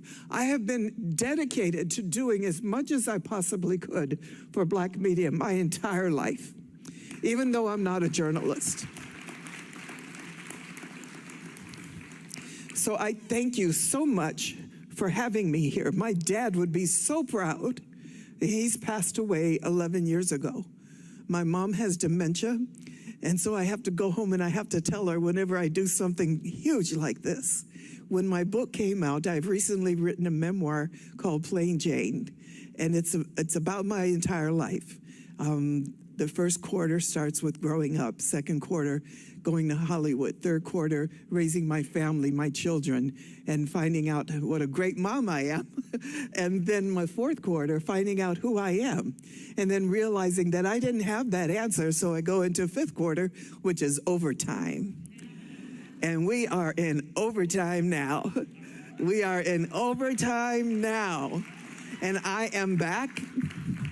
And I am back, and I'm rebuilding my career. And how many times does a woman or man get a chance to say that they can rebuild their career when they walked away from it for 30 years? And people have come and they've welcomed me like all of you. You've welcomed me back. And I cannot tell you how grateful I am. So to be able to receive this honor today means everything in the world to me, and I hope you realize how important that is for me. I truly hope that you do. I had to be here, no matter what. I had to be here today because I wanted to see your faces. I wanted to be able to talk to you. Didn't know I was going to run into my buddy Roland, which is an extra bonus. Last year when we were in Cleveland, I bumped into him at the club and we danced a bit. So yeah. I ran into him in Los Angeles. We danced a bit, so yeah. I'm just grateful. And that's the only word that I can think of. Just totally emotionally grateful. Thank you.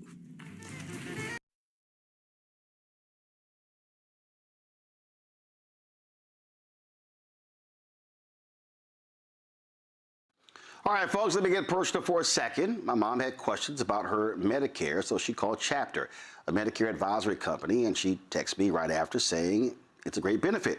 It was easy. A real person walked her through the whole thing, and now she understands better what's going on. But it's not just her. A woman in Yonkers wrote in saying the process was so simple, the enrollment was easy, and she was so glad she called. Then there's Marilyn, 90 years old, in Florida, living on Social Security. Her premium climbed every single year north of $400 a month for coverage she could barely afford anymore. So what does she do? She called Chapter. They found her the same top-tier coverage for hundreds of dollars less. 90 years old, and finally somebody in her corner. I hear stories like that again and again from our community. The Medicare system was not built to work for you. Too much fine print, too many plans. Yet Chapter's advisors are independent and honest, the only Medicare advisors that compare every plan nationwide. They're focused on one thing, what actually works for you. If you're already in the right plan, they'll tell you. No games, and people who switched to a chapter saved an average of $1,100 a year. All it takes is 20 minutes. You talk to a real person, and it's completely free help. So call Chapter at 724-264-8281, 724-264-8281. That's Chapter. Let me ask you a question. Why do so many people seem to think they know black men so well? What they think we want, what they think we need. Hell, they even tried to tell us why and how we voted, but never had a conversation with us. Never asked us how we felt, what brings us joy, what makes us angry, what makes us scared. How do we live? That's what this show is about. No translation, because we don't need anybody speaking for us. We can speak for ourselves. This will be a show where we bring brothers on that you don't see on every other talk show. Nope. Brothers that are doing work in local communities with black men for black communities. We're going to hear each other and try to understand so perhaps we can move forward together. No translation, because we don't need anybody speaking for us. Nope. What we need is each other. No translation, right here on the Black Star Network. Check it out.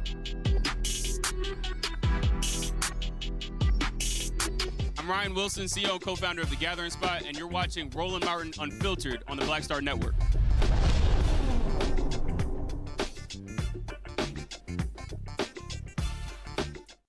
So, Carmen, glad to have you here. We're talking about your book, The Making of American Whiteness, The Formation of Race in 17th Century Virginia. Now, but I'm going to start with 2026. Okay. We are recording this the day after Bad Bunny performed at the halftime of the Super Bowl. And the reaction, obviously you had some of these white MAGA evangelical Christians, whatever the hell you want to call them, who were upset because of his previous positions regarding ICE. But that's not the real deal. The real deal is what we are dealing with is what I also laid out in my book, White Fear, how the browning of America is making white folks lose their minds. That's what this is all about. So your book talking about the making of American whiteness is still ever present in 2026. For sure. Whiteness never goes out of style, I tell people. It's always timely. So explain that so people have to understand, because I have long said that whenever people talk about identity politics, well, it's always in reference to black people, Latinos, and others. And I keep telling folks, whiteness is an identity. It is. Whiteness is real. White people identify with that. It's something that people don't talk about always, but it is real.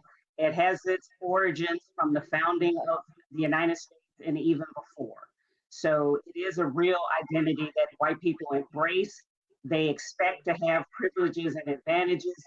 They don't see it that way because that's the norm of everyday society. That's the policy. That's the way things have always been ordered and organized. So because it's the water that we live in, they don't see it that way. You know, they say fish don't know they're in water. And that's what whiteness is. That's the water we live in. That's the air we breathe. Well, that's one of the reasons why what I say is that the reason we have this is that whiteness in America is the default. When we talk about mainstream television, mainstream radio, we're talking white people. Okay? We are. Okay. So when they say, Trump meets with a group of black pastors, they never say Trump meets with a group of white pastors, because whiteness has always been the default in America. Everybody else is other. And in fact, there's this great scene from the movie of The Good Shepherd. And it's Robert De Niro directed it. It's starring Matt Damon. There's this scene in the movie with Matt Damon and Joe Pesci. And Joe Pesci is playing a gangster, and Matt Damon is a CIA officer, and really based off of the early CIA, the WASP in World War II. And Joe Pesci makes this comment about what we have in terms of family, the Irish, what they have, what the Jews have. He don't say black people, he uses the N-word. He says, what do you people have? And this is what the Matt Damon character says. He says, we've got the United States of America.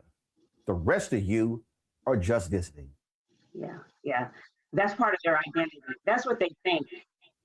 I argue that that style of thinking was the impetus for European people to cross the Atlantic. So they came over here with this idea that they were going to set up their white society, and they set about setting up businesses backed by the church, backed by the business community, backed by the royal government to colonize Virginia, the first colony that makes up what the United States is today. And they came over here with a specific idea to set up a white utopia. And they did that by slaughtering Americans, taking their land, and setting up all the policies and practices that they could not have in England here in what is now the United States. Thus, the title of my book, The Making of American Whiteness. Now, unpack that, because when you look at a lot of these white historians, I always say they told his story and not history.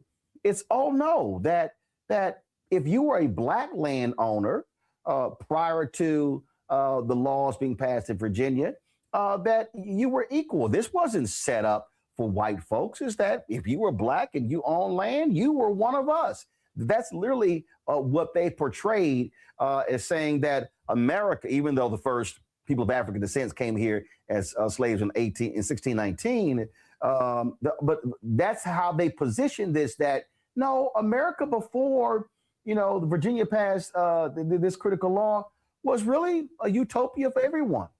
It wasn't. It wasn't. It was specifically designed and set up for white people. They had laws and policies that dictated that. And even though there wasn't slavery as we think about it today in 1607 or 1619, when African people first arrived, they didn't necessarily call them slaves, but they were slaves in every other way. Black people there did not have the same rights, the same freedoms as whites, even European indentured servants. They treated them different. They were different laws and policies applied to them. They had all kinds of rules that governed people who were, for lack of a better word, enslaved, even though they didn't call them that. So they had all these things set up to distinguish European people, even in European indentured servants, from African people and free African people. And specifically, they used the term Negro even in the early 17th century and in 1619 to describe African people. So if you already have the term Negro there, versus when they talked about European indentured servants and whites, they just called them by their first and last name, then that tells you right there that they had an ideological distinction between who they were and who European people were. And so that is how we know that they thought of themselves as different and as above black people. For folks who, what's also interesting is that when you talk to people today, they see Virginia as the North, next to Maryland, next to DC. They're like, well, Virginia's the North. But the reality is Virginia was also the South. Explain why Virginia was so pivotal and so critical. What was it about Virginia? Well, it was the first colony that the English established that makes up what is the United States today.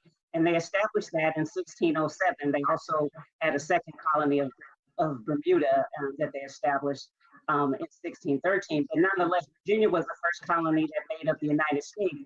And so therefore, the laws and policies that they established in Virginia set the framework and the ideology of how it is we think about the United States today.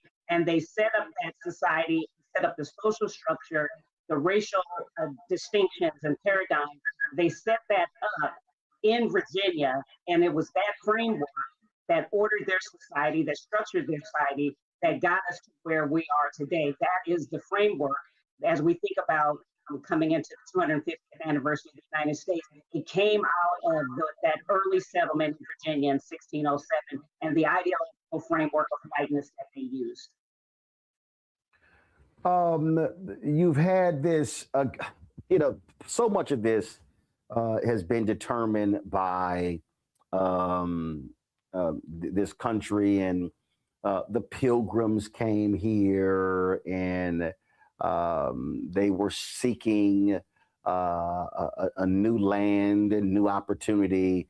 I mean, that's just again, how we have been taught what is American history is so detrimental when it comes to the truth of how this country was established. It's a myth. The thing is that when you make a decision that you're going to leave your country, cross the Atlantic, and set up shop somewhere else, that tells you exactly who you think of yourself and what you think of the other people who are there. When you come with a plan and a purpose where your government, your church, your business leaders back you from leaving your country and coming to another place and taking over, that tells you everything that you need to know about whiteness. You already see yourself as being superior to the people in the place that you're going, and you have the backing of your government, your church, and your business institutions that are supporting you in that endeavor. And the story goes from there, and how it is that white people saw their mission as being backed by God and backed by government and backed by everything. So when they get over here, the story that they tell themselves and that have told and have taught us seems natural and normal, that they're coming for a better life. They were coming to establish their world, their utopia through a white lens, through a whiteness framework. They don't necessarily articulate it that way, but obviously for African people of African descent and Native Americans, that's exactly what they did. First, and again, when you start talking about history versus history, this was a colony of England. Again, how we look at the story. England decided to get rid of rabble rousers. They put them on a ship and they said, leave, get out of here. No, that's not what we're dealing with.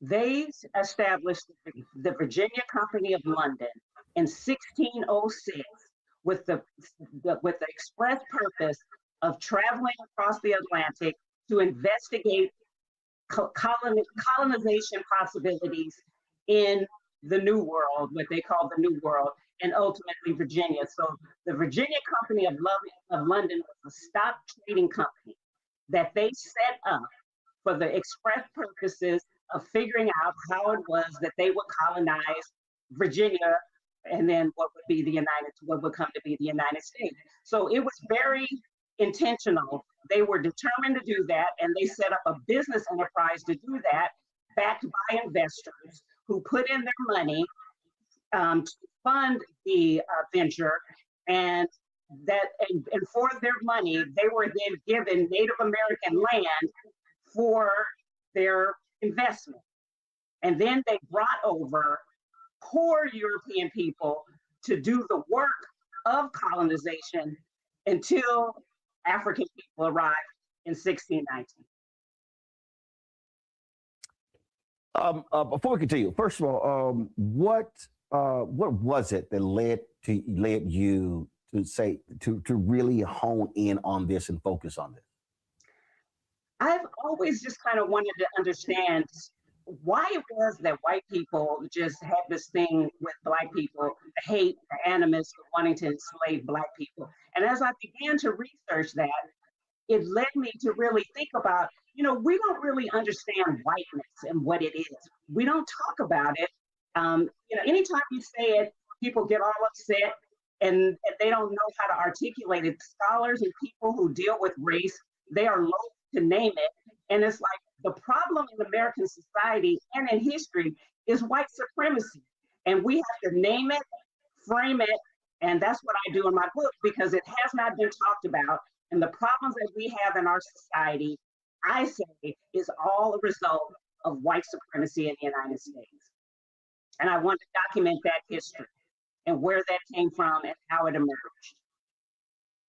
Yeah, and you're right. We don't want to talk about it. We don't want to discuss it.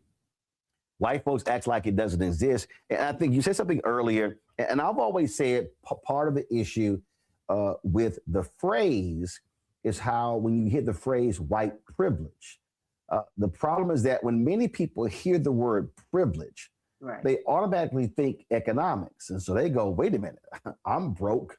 I'm in Appalachia. I'm broke in Mississippi and Alabama and North Carolina and South Carolina and Arkansas and Louisiana and Texas. So I don't have white privilege. And that's really sort of what folks lean on, but they really don't think that their whiteness somehow is an advantage. And that's being perpetuated whenever you have these conversations. Yes. Du Bois said there's wages of whiteness. Yes. One of my professors wrote a book, David Roediger, The Wages of Whiteness. There's a psychological wage of whiteness, right? They can be poor, they can struggle, they can be in Appalachia, but they still know that they're white. And that's the quid pro quo that poor whites and wealthy whites have always had with one another. People always say, why would people vote against their interests? I always ask them, yes, why would they vote against their interests? Why? Because they know in the end that this system is meant to take care of them. And that is why they do it. And so that is the part that people are not focusing on. It isn't about the money. It's about the psychology of knowing that I am white and that this system in the United States was designed to take care of me, and that there's a quid pro quo, an intra-racial dynamic amongst whites that work together to ensure, even if I'm having a hard time, I'm poor, I don't have any health care, I'm still willing to put up with all of that for something more than money, and that's whiteness. And in fact, when Dr. King gave the speech in Montgomery after the Selma to Montgomery March, he talked about a book that was written. He talked about the bourbon class. He talked about how the bourbon class, that is the rich white plantation owners, did not want to see poor whites aligning and joining forces with free people of African descent. And I say this all the time, and I try to get people to understand that in every period of American history, when Black people, when African Americans fought for rights, the quality of life of poor white people increased. Poor white people have always benefited from the protest, the agitation of Black people. And you sit in, and that bourbon class sat here and said, oh no, we can't have that. And so King talks about, he was referencing a particular book. He was talking about how they said, no, we have to create this wedge between them because this system is doomed if poor white people realize that they are just as broke as poor Black people. Yes, they've always been worried about the alignment of poor whites and Blacks. In fact, Bacon's Rebellion was about that. In the 1680s, poor whites were upset that they weren't getting all the land that the wealthy whites were getting. So what did they do as a concession? They removed the land ownership as the qualification to vote. And so they created then a constituency of poor whites that had access to power and the vote that they did not have prior to that. And since that moment, there has always been a series of concessions that the wealthy elites have given to poor whites to keep them voting against their interests throughout American history, all the way up until this day, which is why we will have poor whites against the Affordable Care Act, even though they don't have insurance themselves. They are willing to forego all of that because they know, again, they have a wage and a benefit for being white. And so it's the understanding of this dynamic of whiteness that I think is missing from our discourse, and that is helpful to us understanding, particularly as Black people, how to deal with white people, particularly in voting and how it is that we're courting them in the democratic process as allies in voting, why so many of them would not vote for Kamala, that will continue to vote for Trump. These people will continue to vote like as we say, against their interest. It's not against their interest in their mind, because even though they won't articulate it that way, Trump represents whiteness and the continuation of what white people, this in-group dynamic amongst white, what they know about each other. You'll have a certain segment of them that won't, but the overwhelming majority will continue to vote that way. And we need to think about that as we're forming our democratic strategy to change this society and to have a better society for all people. And we cannot necessarily rely on a large segment of the white population, particularly for anything that's going to help Black people. Well, it's hilarious because you'll hear these poor white people say, I can't wait till they get rid of Obamacare, but they better not touch the Affordable Care Act. Yeah. And you're like, fool, it's literally the exact same thing.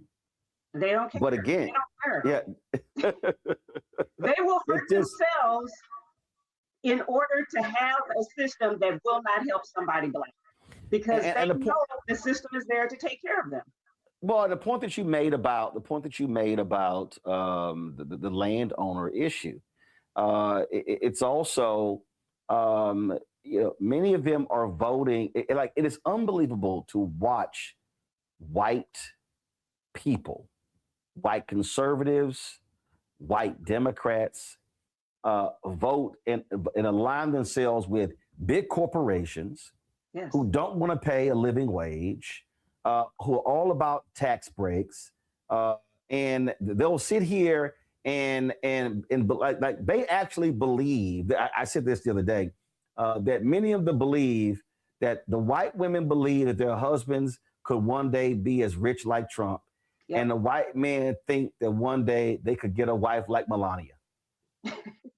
And I said, Donald Trump wouldn't let these broke ass white people even walk through one of his hotel lobbies. Nope, but they don't care. And that's what we as Black people have to stop hoping and wishing. I even had to admit it. I'm a scholar, I'm a historian, I have a PhD, and I still was thinking white women were this time, they were gonna, because of abortion, they were gonna vote for Kamala. I was even fooled. And I just had to tell myself, we have to stop thinking these white folks are gonna come over to our side because of issues and interests and economics. It has nothing to do with that. It's about their whiteness. And once we understand that, we can plan and organize accordingly to activate Black people to vote, to get other racial groups over. We'll have a certain number of what I call the goodwill whites. And that is the coalition. The Obama coalition is what it's going to, that he did with the various racial groups and a few of the goodwill whites. That's what's going to happen. But we're not going to get the overwhelming majority of white people to vote, because they recognize that if Black people have power, they see that as taking away from their whiteness. And they never will do that, because they understand that being white has its advantages, and it's not necessarily economic for them. I make the point, I go back to what Dr. King said in referencing that book, The Bourbon Class, and they say, well, we can't have these people get together. I dare say the present day example of that was the death of George Floyd. And I continually say that what happened was you had powerful white interests who saw that the Black Lives Matter protest was the first time in American history that there was a Black-centered protest where a majority of the country supported it. That was one. They saw young white people. They saw Latinos, Asian Americans mortified to watch this man's life snuffed out, watch him being murdered, and they reacted and they demanded change. And powerful white interests said, oh, hell no, we cannot have this. So 2021, they said, we got to take out Black Lives Matter. Targeted effort. And I was trying to warn BLM leaders like, yo, this is what's about to come down, because I understood American history. 2022, all of a sudden they said, we got to wrap everything that's diversity, whatever, under the CRT banner, critical race theory. 2023, it was all about woke. 2024, it was anti-DEI. And so it was a targeting of books. It was public policy. And so and I kept yelling. I was saying, after the death of George Floyd, I kept calling this potentially the third Reconstruction. I said, guys, this has to last a minimum of 20 years because the first one and the second one didn't last that long. The first and the second Reconstructions were not about economics. They were about changing public policy, civil rights laws. I said, the third one has to be about economics. And these folks saw it. They saw the corporations pledging anywhere from $30 to $100 billion for various efforts. And these folks said, oh, hell no, because they saw the tide shifting. They saw what was going on, and they said, we have got to attack this because we cannot have a next generation of white people learning real American history, learning how this country was established, and we cannot have them aligning with Black power. That's correct. And it's working. And they're doing that. They're giving the consent. They did the concession with George Floyd until the tide turned. So they did the attack. And now they're trying to shift that back because these corporations were never on the side of Black people in the first place. They just did that symbolically just to make themselves look good, to try to be on the right side of history, while on the political realms, they were doing the work of trying to get society back to reclaim the power that they feel like that they were losing. And yes, there was a moment where the average number of white people were aligned with George Floyd and with that movement. And as you said, they went ahead and started doing the work to reel that back in and put the power back into the hands of the elite whites. And again, getting and tricking poor everyday whites to see their interests to be more aligned with them. What do you make of the efforts of Bishop William Barber, repairs of the breach, and the Poor People's Campaign to do fusion politics? He talks about, and that was what they did not want to see in the late 1800s. That is, poor whites and free people of African descent aligning. And their whole effort is trying to really crack that code of fusion politics. They've achieved some success. I remember that I spoke, it was his last year as head of the NAACP State Conference of North Carolina. And it was a group of white women I met. And they said, I bet you never met a group of white women, founders of an NAACP chapter in the hills of North Carolina. So they were doing more Mondays. It was, they started off 16, 17 people. Listen, it was Black folks. Then all of a sudden, that's where the issues. And all of a sudden, the white folks across North Carolina begin to realize, wait a minute, the stuff they talking about impacts me. And he told me a story we were at the NAACP convention in Las Vegas. He told me a story being at some sort of a parade. He said, and a white boy came up to him, Confederate flag draped around his neck, with tears in his eyes, saying, we don't agree on much, but thank you for fighting for our hospitals. When they were fighting to keep rural hospitals alive. And he said, now I'm gonna keep working on him to get that flag around his neck.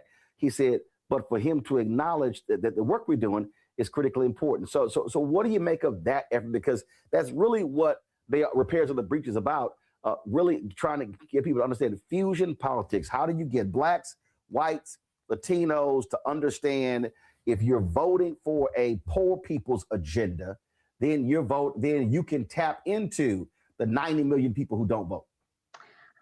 I personally think that it's a good cause, but I don't, from a Democratic standpoint, from a voting standpoint, I don't actually think it'll be effective in support of Black people, even though, hey, let's get as many people as you can, goodwill whites. But what I found mostly, like what happened this past election, is that they want, like white women, for example, they wanted abortion, but they sided with their whiteness.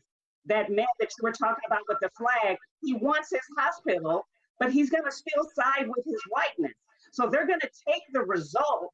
They want the good part, so they'll align with us just for that one thing, the job or hospitals or the wages or the abortion, but they're still going to go back to their whiteness. So they'll vote for Trump and be against, say, a local or state election that will affect their abortion or affect the hospitals.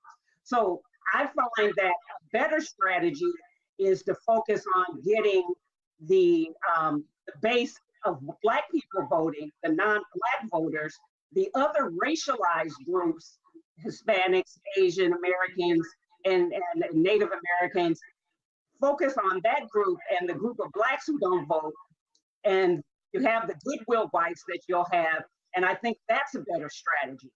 I really do believe, especially after this last election, that white people are going to continue to vote their interests, and that they'll take whatever it is to give them the hospital, to give them the affordable care, but they're not going to go away from their whiteness. They'll do that and still vote for Trump. That's what I see.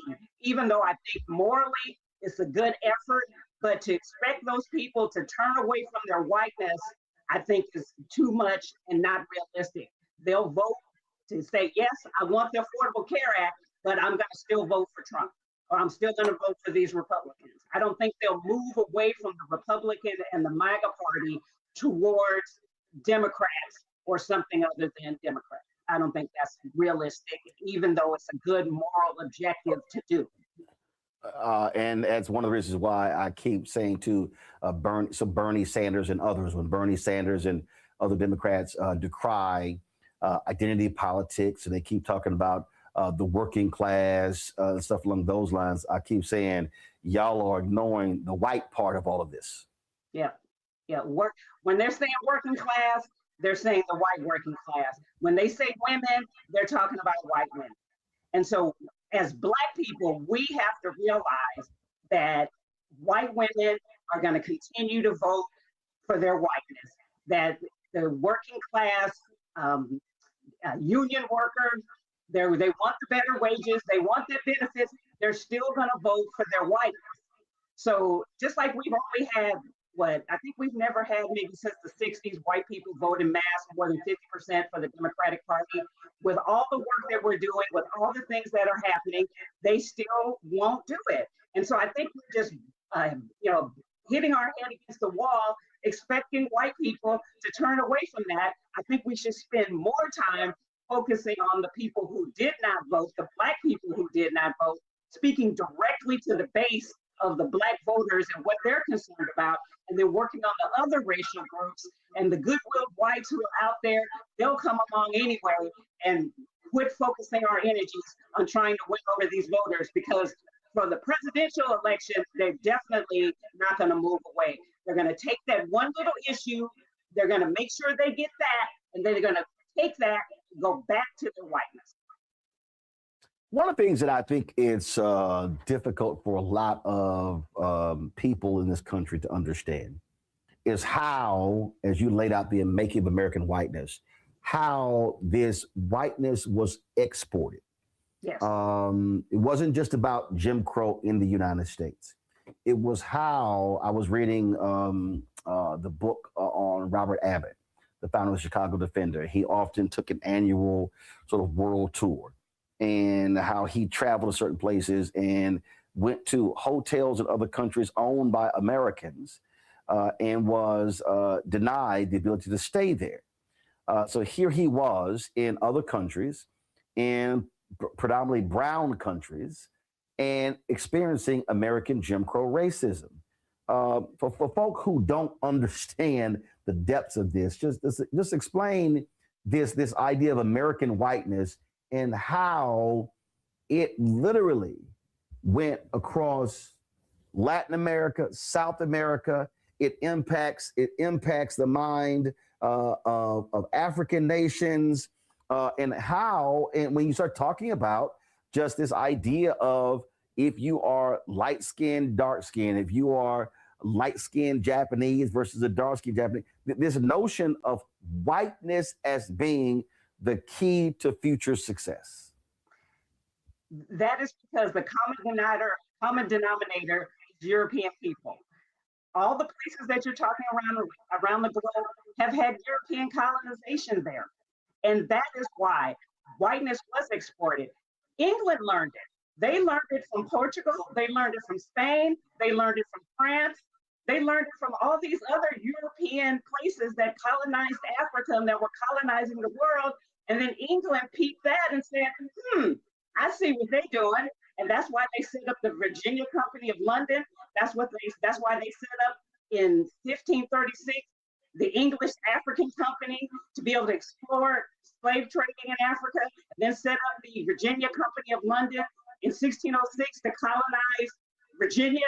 They did that utilizing the knowledge and understanding of colonization and exploitation of brown and African people that they learned from the Portuguese, that they learned from the Spanish, that they learned from the French, that was going on before English people crossed the Atlantic.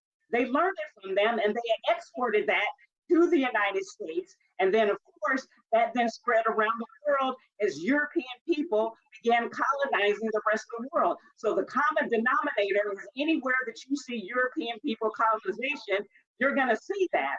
And it happened in the United States later, and it began in these other places much earlier, starting in the 15th century, and many people can argue before, but in the modern times, with the transatlantic slave trade, where Portugal and Spain and the Dutch were already involved in the transatlantic slave trade, were already involved in colonization.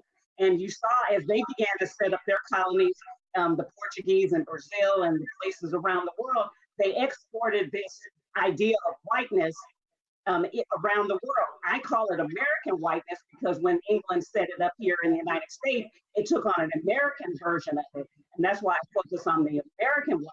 But there's a form of whiteness where European people are and have been in their colonization efforts around the world. So many folks, yours included, talked about 2043, America moving towards becoming a nation majority people of color. I'm born and raised in Texas. I saw what it was like, the reality of white Hispanics. So when we talk about this, the making of American whiteness, let's talk about how we are moving forward and how you have Hispanics, Latinos.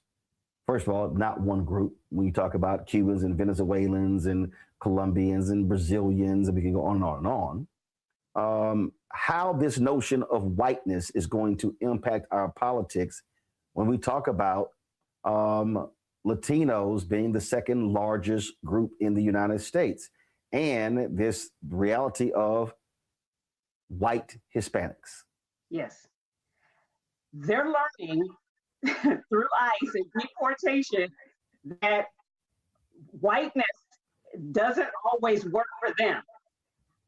In the United States, again, we have the whiteness that are talking about European people. Hispanic people and other racial groups have always wanted to try to align themselves with whiteness, thinking that somehow that will benefit them. And they, again, as we said, have taken on whiteness, because Hispanic is a ethnicity. And so they have taken on whiteness. They're white Hispanic, there's black Hispanics, and there's various other racial groups within the Hispanic ethnicity. They have taken on this whiteness thinking that that's going to benefit them, and is not. They're learning that other racial groups, even African immigrants, are learning that. And so what we're having to do from a political standpoint is, I'm hoping that they are recognizing through all these ICE and deportations that whiteness is not going to help them, and hopefully that they will begin to align with Black people in our political struggles, in reminding them that you are not white, that here in America and really around the world, you are not seen as white, but other racial groups want to view themselves that way. And Black people, more than any other group, have been able to articulate that and understand what whiteness is about, and realize that you are not going to get any benefit from trying to align yourself with white. And so it is my hope that these other racial groups, like the Hispanics and various other groups of Hispanic origin and as well as other Asian and Native American groups recognize that aligning yourself with whiteness is not going to be to your political advantage, and that your advantage is trying to come over and work with Black people who understand whiteness and white supremacy more than any other group. There are a lot of people who, this discourse when it comes to Africans coming here, African Americans going to Africa. And I keep trying to tell people that what African Americans must understand about the perceptions of African nations, and what people have to understand about Africans coming here, is what America has exported through mass media. And so if you are in a foreign country, your view of America has been based upon movies, right, music, television. Luckily, the internet is changing that, but the reality is we're talking about decades upon decades upon decades of massive misinformation, disinformation. And so it's no surprise that you may have Africans who may have a negative view of African Americans based upon the exporting of American whiteness. Yes. Yeah, and the media is a big part of that. There's white people behind those cameras. I mean, you're in the TV business, you're in the media business, you understand that. These images are crafted by whites. And in fact, I'm about to blow you away. What? When this came out, I sent this to a Black host of a network show. Mm-hmm. And the host hit me and said, I would love to have you on, but my white producers don't like the title of your book. And I said, I write about those same white producers in the book.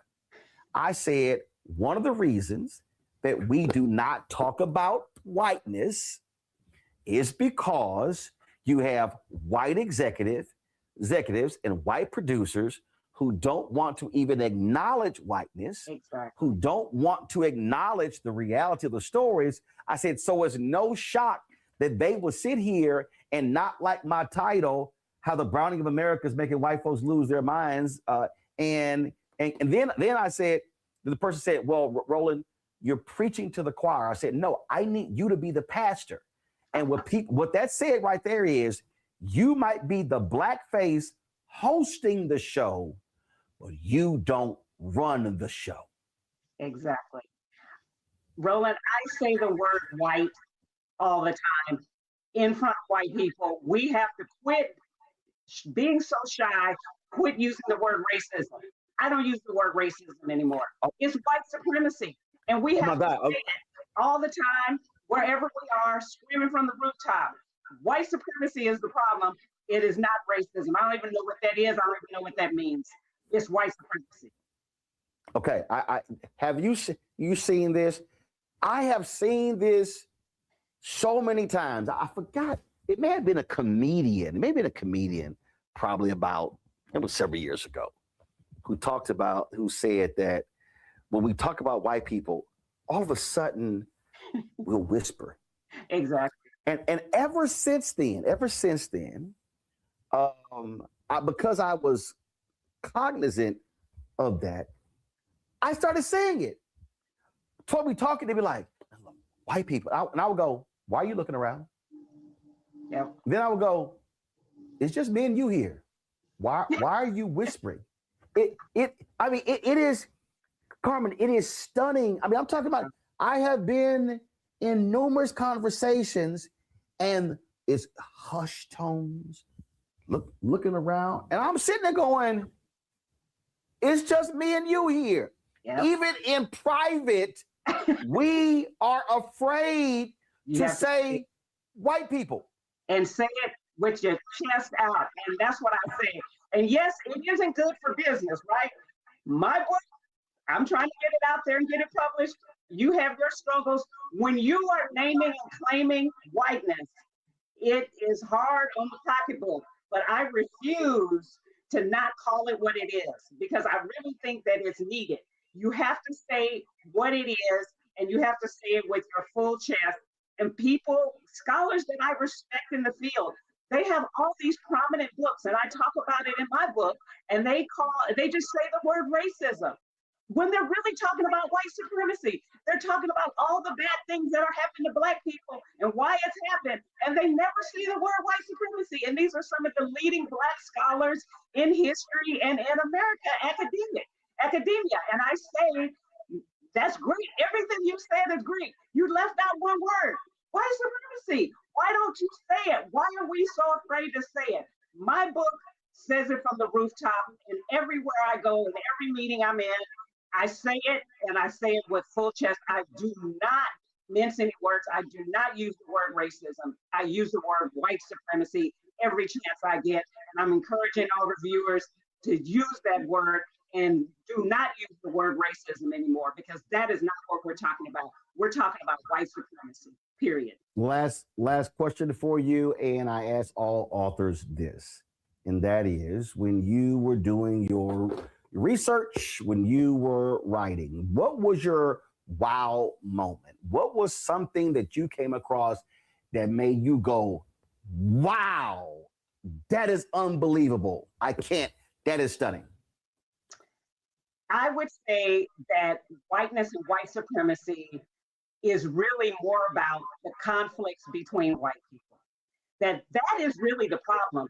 The problems in our society revolve around poor white people being upset that they're not able to have everything that the wealthy white people have, and that the problem of race is really more about the intra-racial dynamic amongst whites as much as it is about their disdain for Black people. So when we think about race and racism, we're really talking about an intra-racial conflict amongst white people. That is the problem, and how it is that those two groups are wrestling with power, wealth, and resources, and the fact that poor white people are being used and played by wealthier whites to advance the power goals of wealthier whites. They're using poor whites to do that. And the conflicts that they have and that we've had throughout this nation has generally stemmed around that conflict between poor whites and wealthier whites. Yeah, it's like y'all, and when you look at these surveys and polls, like y'all mad at Black people. It's white folk y'all should be mad at. That's what y'all mad at. But they have to blame us, because they can't deal with who really is the source of their problem. So wealthy whites trick them into thinking that it's Black people, that it's immigrants, that it's all of that, because they're trying to distract them from what the real problem is. And because the wealthier whites need the poorer ones to keep them in office, and they need each other, and that's the basis of the problem. And that's why when Donald Trump is sitting here sending federal agents into Nebraska, all of a sudden the GDP of the state drops by 6%, and the Republican governor, calls Trump and said, "Could you please stop these raids because you're hurting my economy?" Oh, but these same people voted for Trump to conduct those same raids, and then it hit them. Oh, damn, those are our workers. See, that is just what is insane. And again, so whenever talk about welfare and whatever, they blame those Black people. They're on it. No, y'all white folks on it. So like that, I crack up when I hear the welfare. I'm like, no, welfare was created for poor white women. That wasn't us. Yes. That was them. Matter of fact, we were denied Social Security benefits. We were denied. Black people were denied so many federal benefits. I'm like, this was done for y'all white people. Stop it. Yes, I know. But they don't see it. They really do not see it. It's like a cognitive dissonance that is in their head that they don't get it. And that's why I wrote the book, to be able to point some of these things out from a historical basis of where the origins are and how it emerged. And maybe perhaps we can utilize that. Black people can utilize that to move past thinking these white people are going to be on our side. They're not. They're going to vote for that one little thing and move back to their whiteness every chance they get.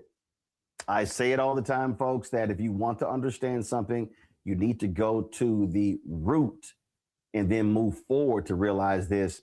And that is the case. The book is The Making of American Whiteness, The Formation of Race in 17th Century Virginia. Carmen P. Thompson, we certainly appreciate it. Thanks so much. Thank you for having me. Do me a favor, support our work, give to us via Cash App, use a Stripe QR code, you see it right here. As for credit cards as well, if you're listening, go to blackstarnetwork.com where you can, of course, get all the ways to contribute. Checks and money order, make it payable to Roland Martin Unfiltered, P.O. Box 57196, Washington, D.C., 20037-0196. PayPal's R Martin Unfiltered, Venmo RM Unfiltered, Zelle Roland at RolandSMartin.com, Roland at RolandMartinUnfiltered.com. Download the Black Star Network app, Apple phone, Apple TV, Android TV, Amazon Fire TV, Roku, Samsung Smart TV. Be sure to get our Roland Martin Unfiltered swag by going to shopblackstarnetwork.com. You can also get our America at 250 shirts. They're available on the site as well. Support these black-owned companies you see through our marketplace, folks.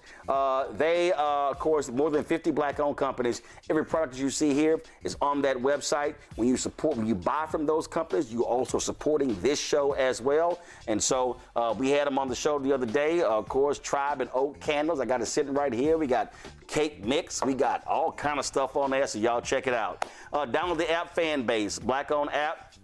Not just for black folks. You can follow me there as well at Roland S. Martin. Folks, that's it. I'm going to see y'all tomorrow right here, Roland Martin Unfiltered on the Black Star Network.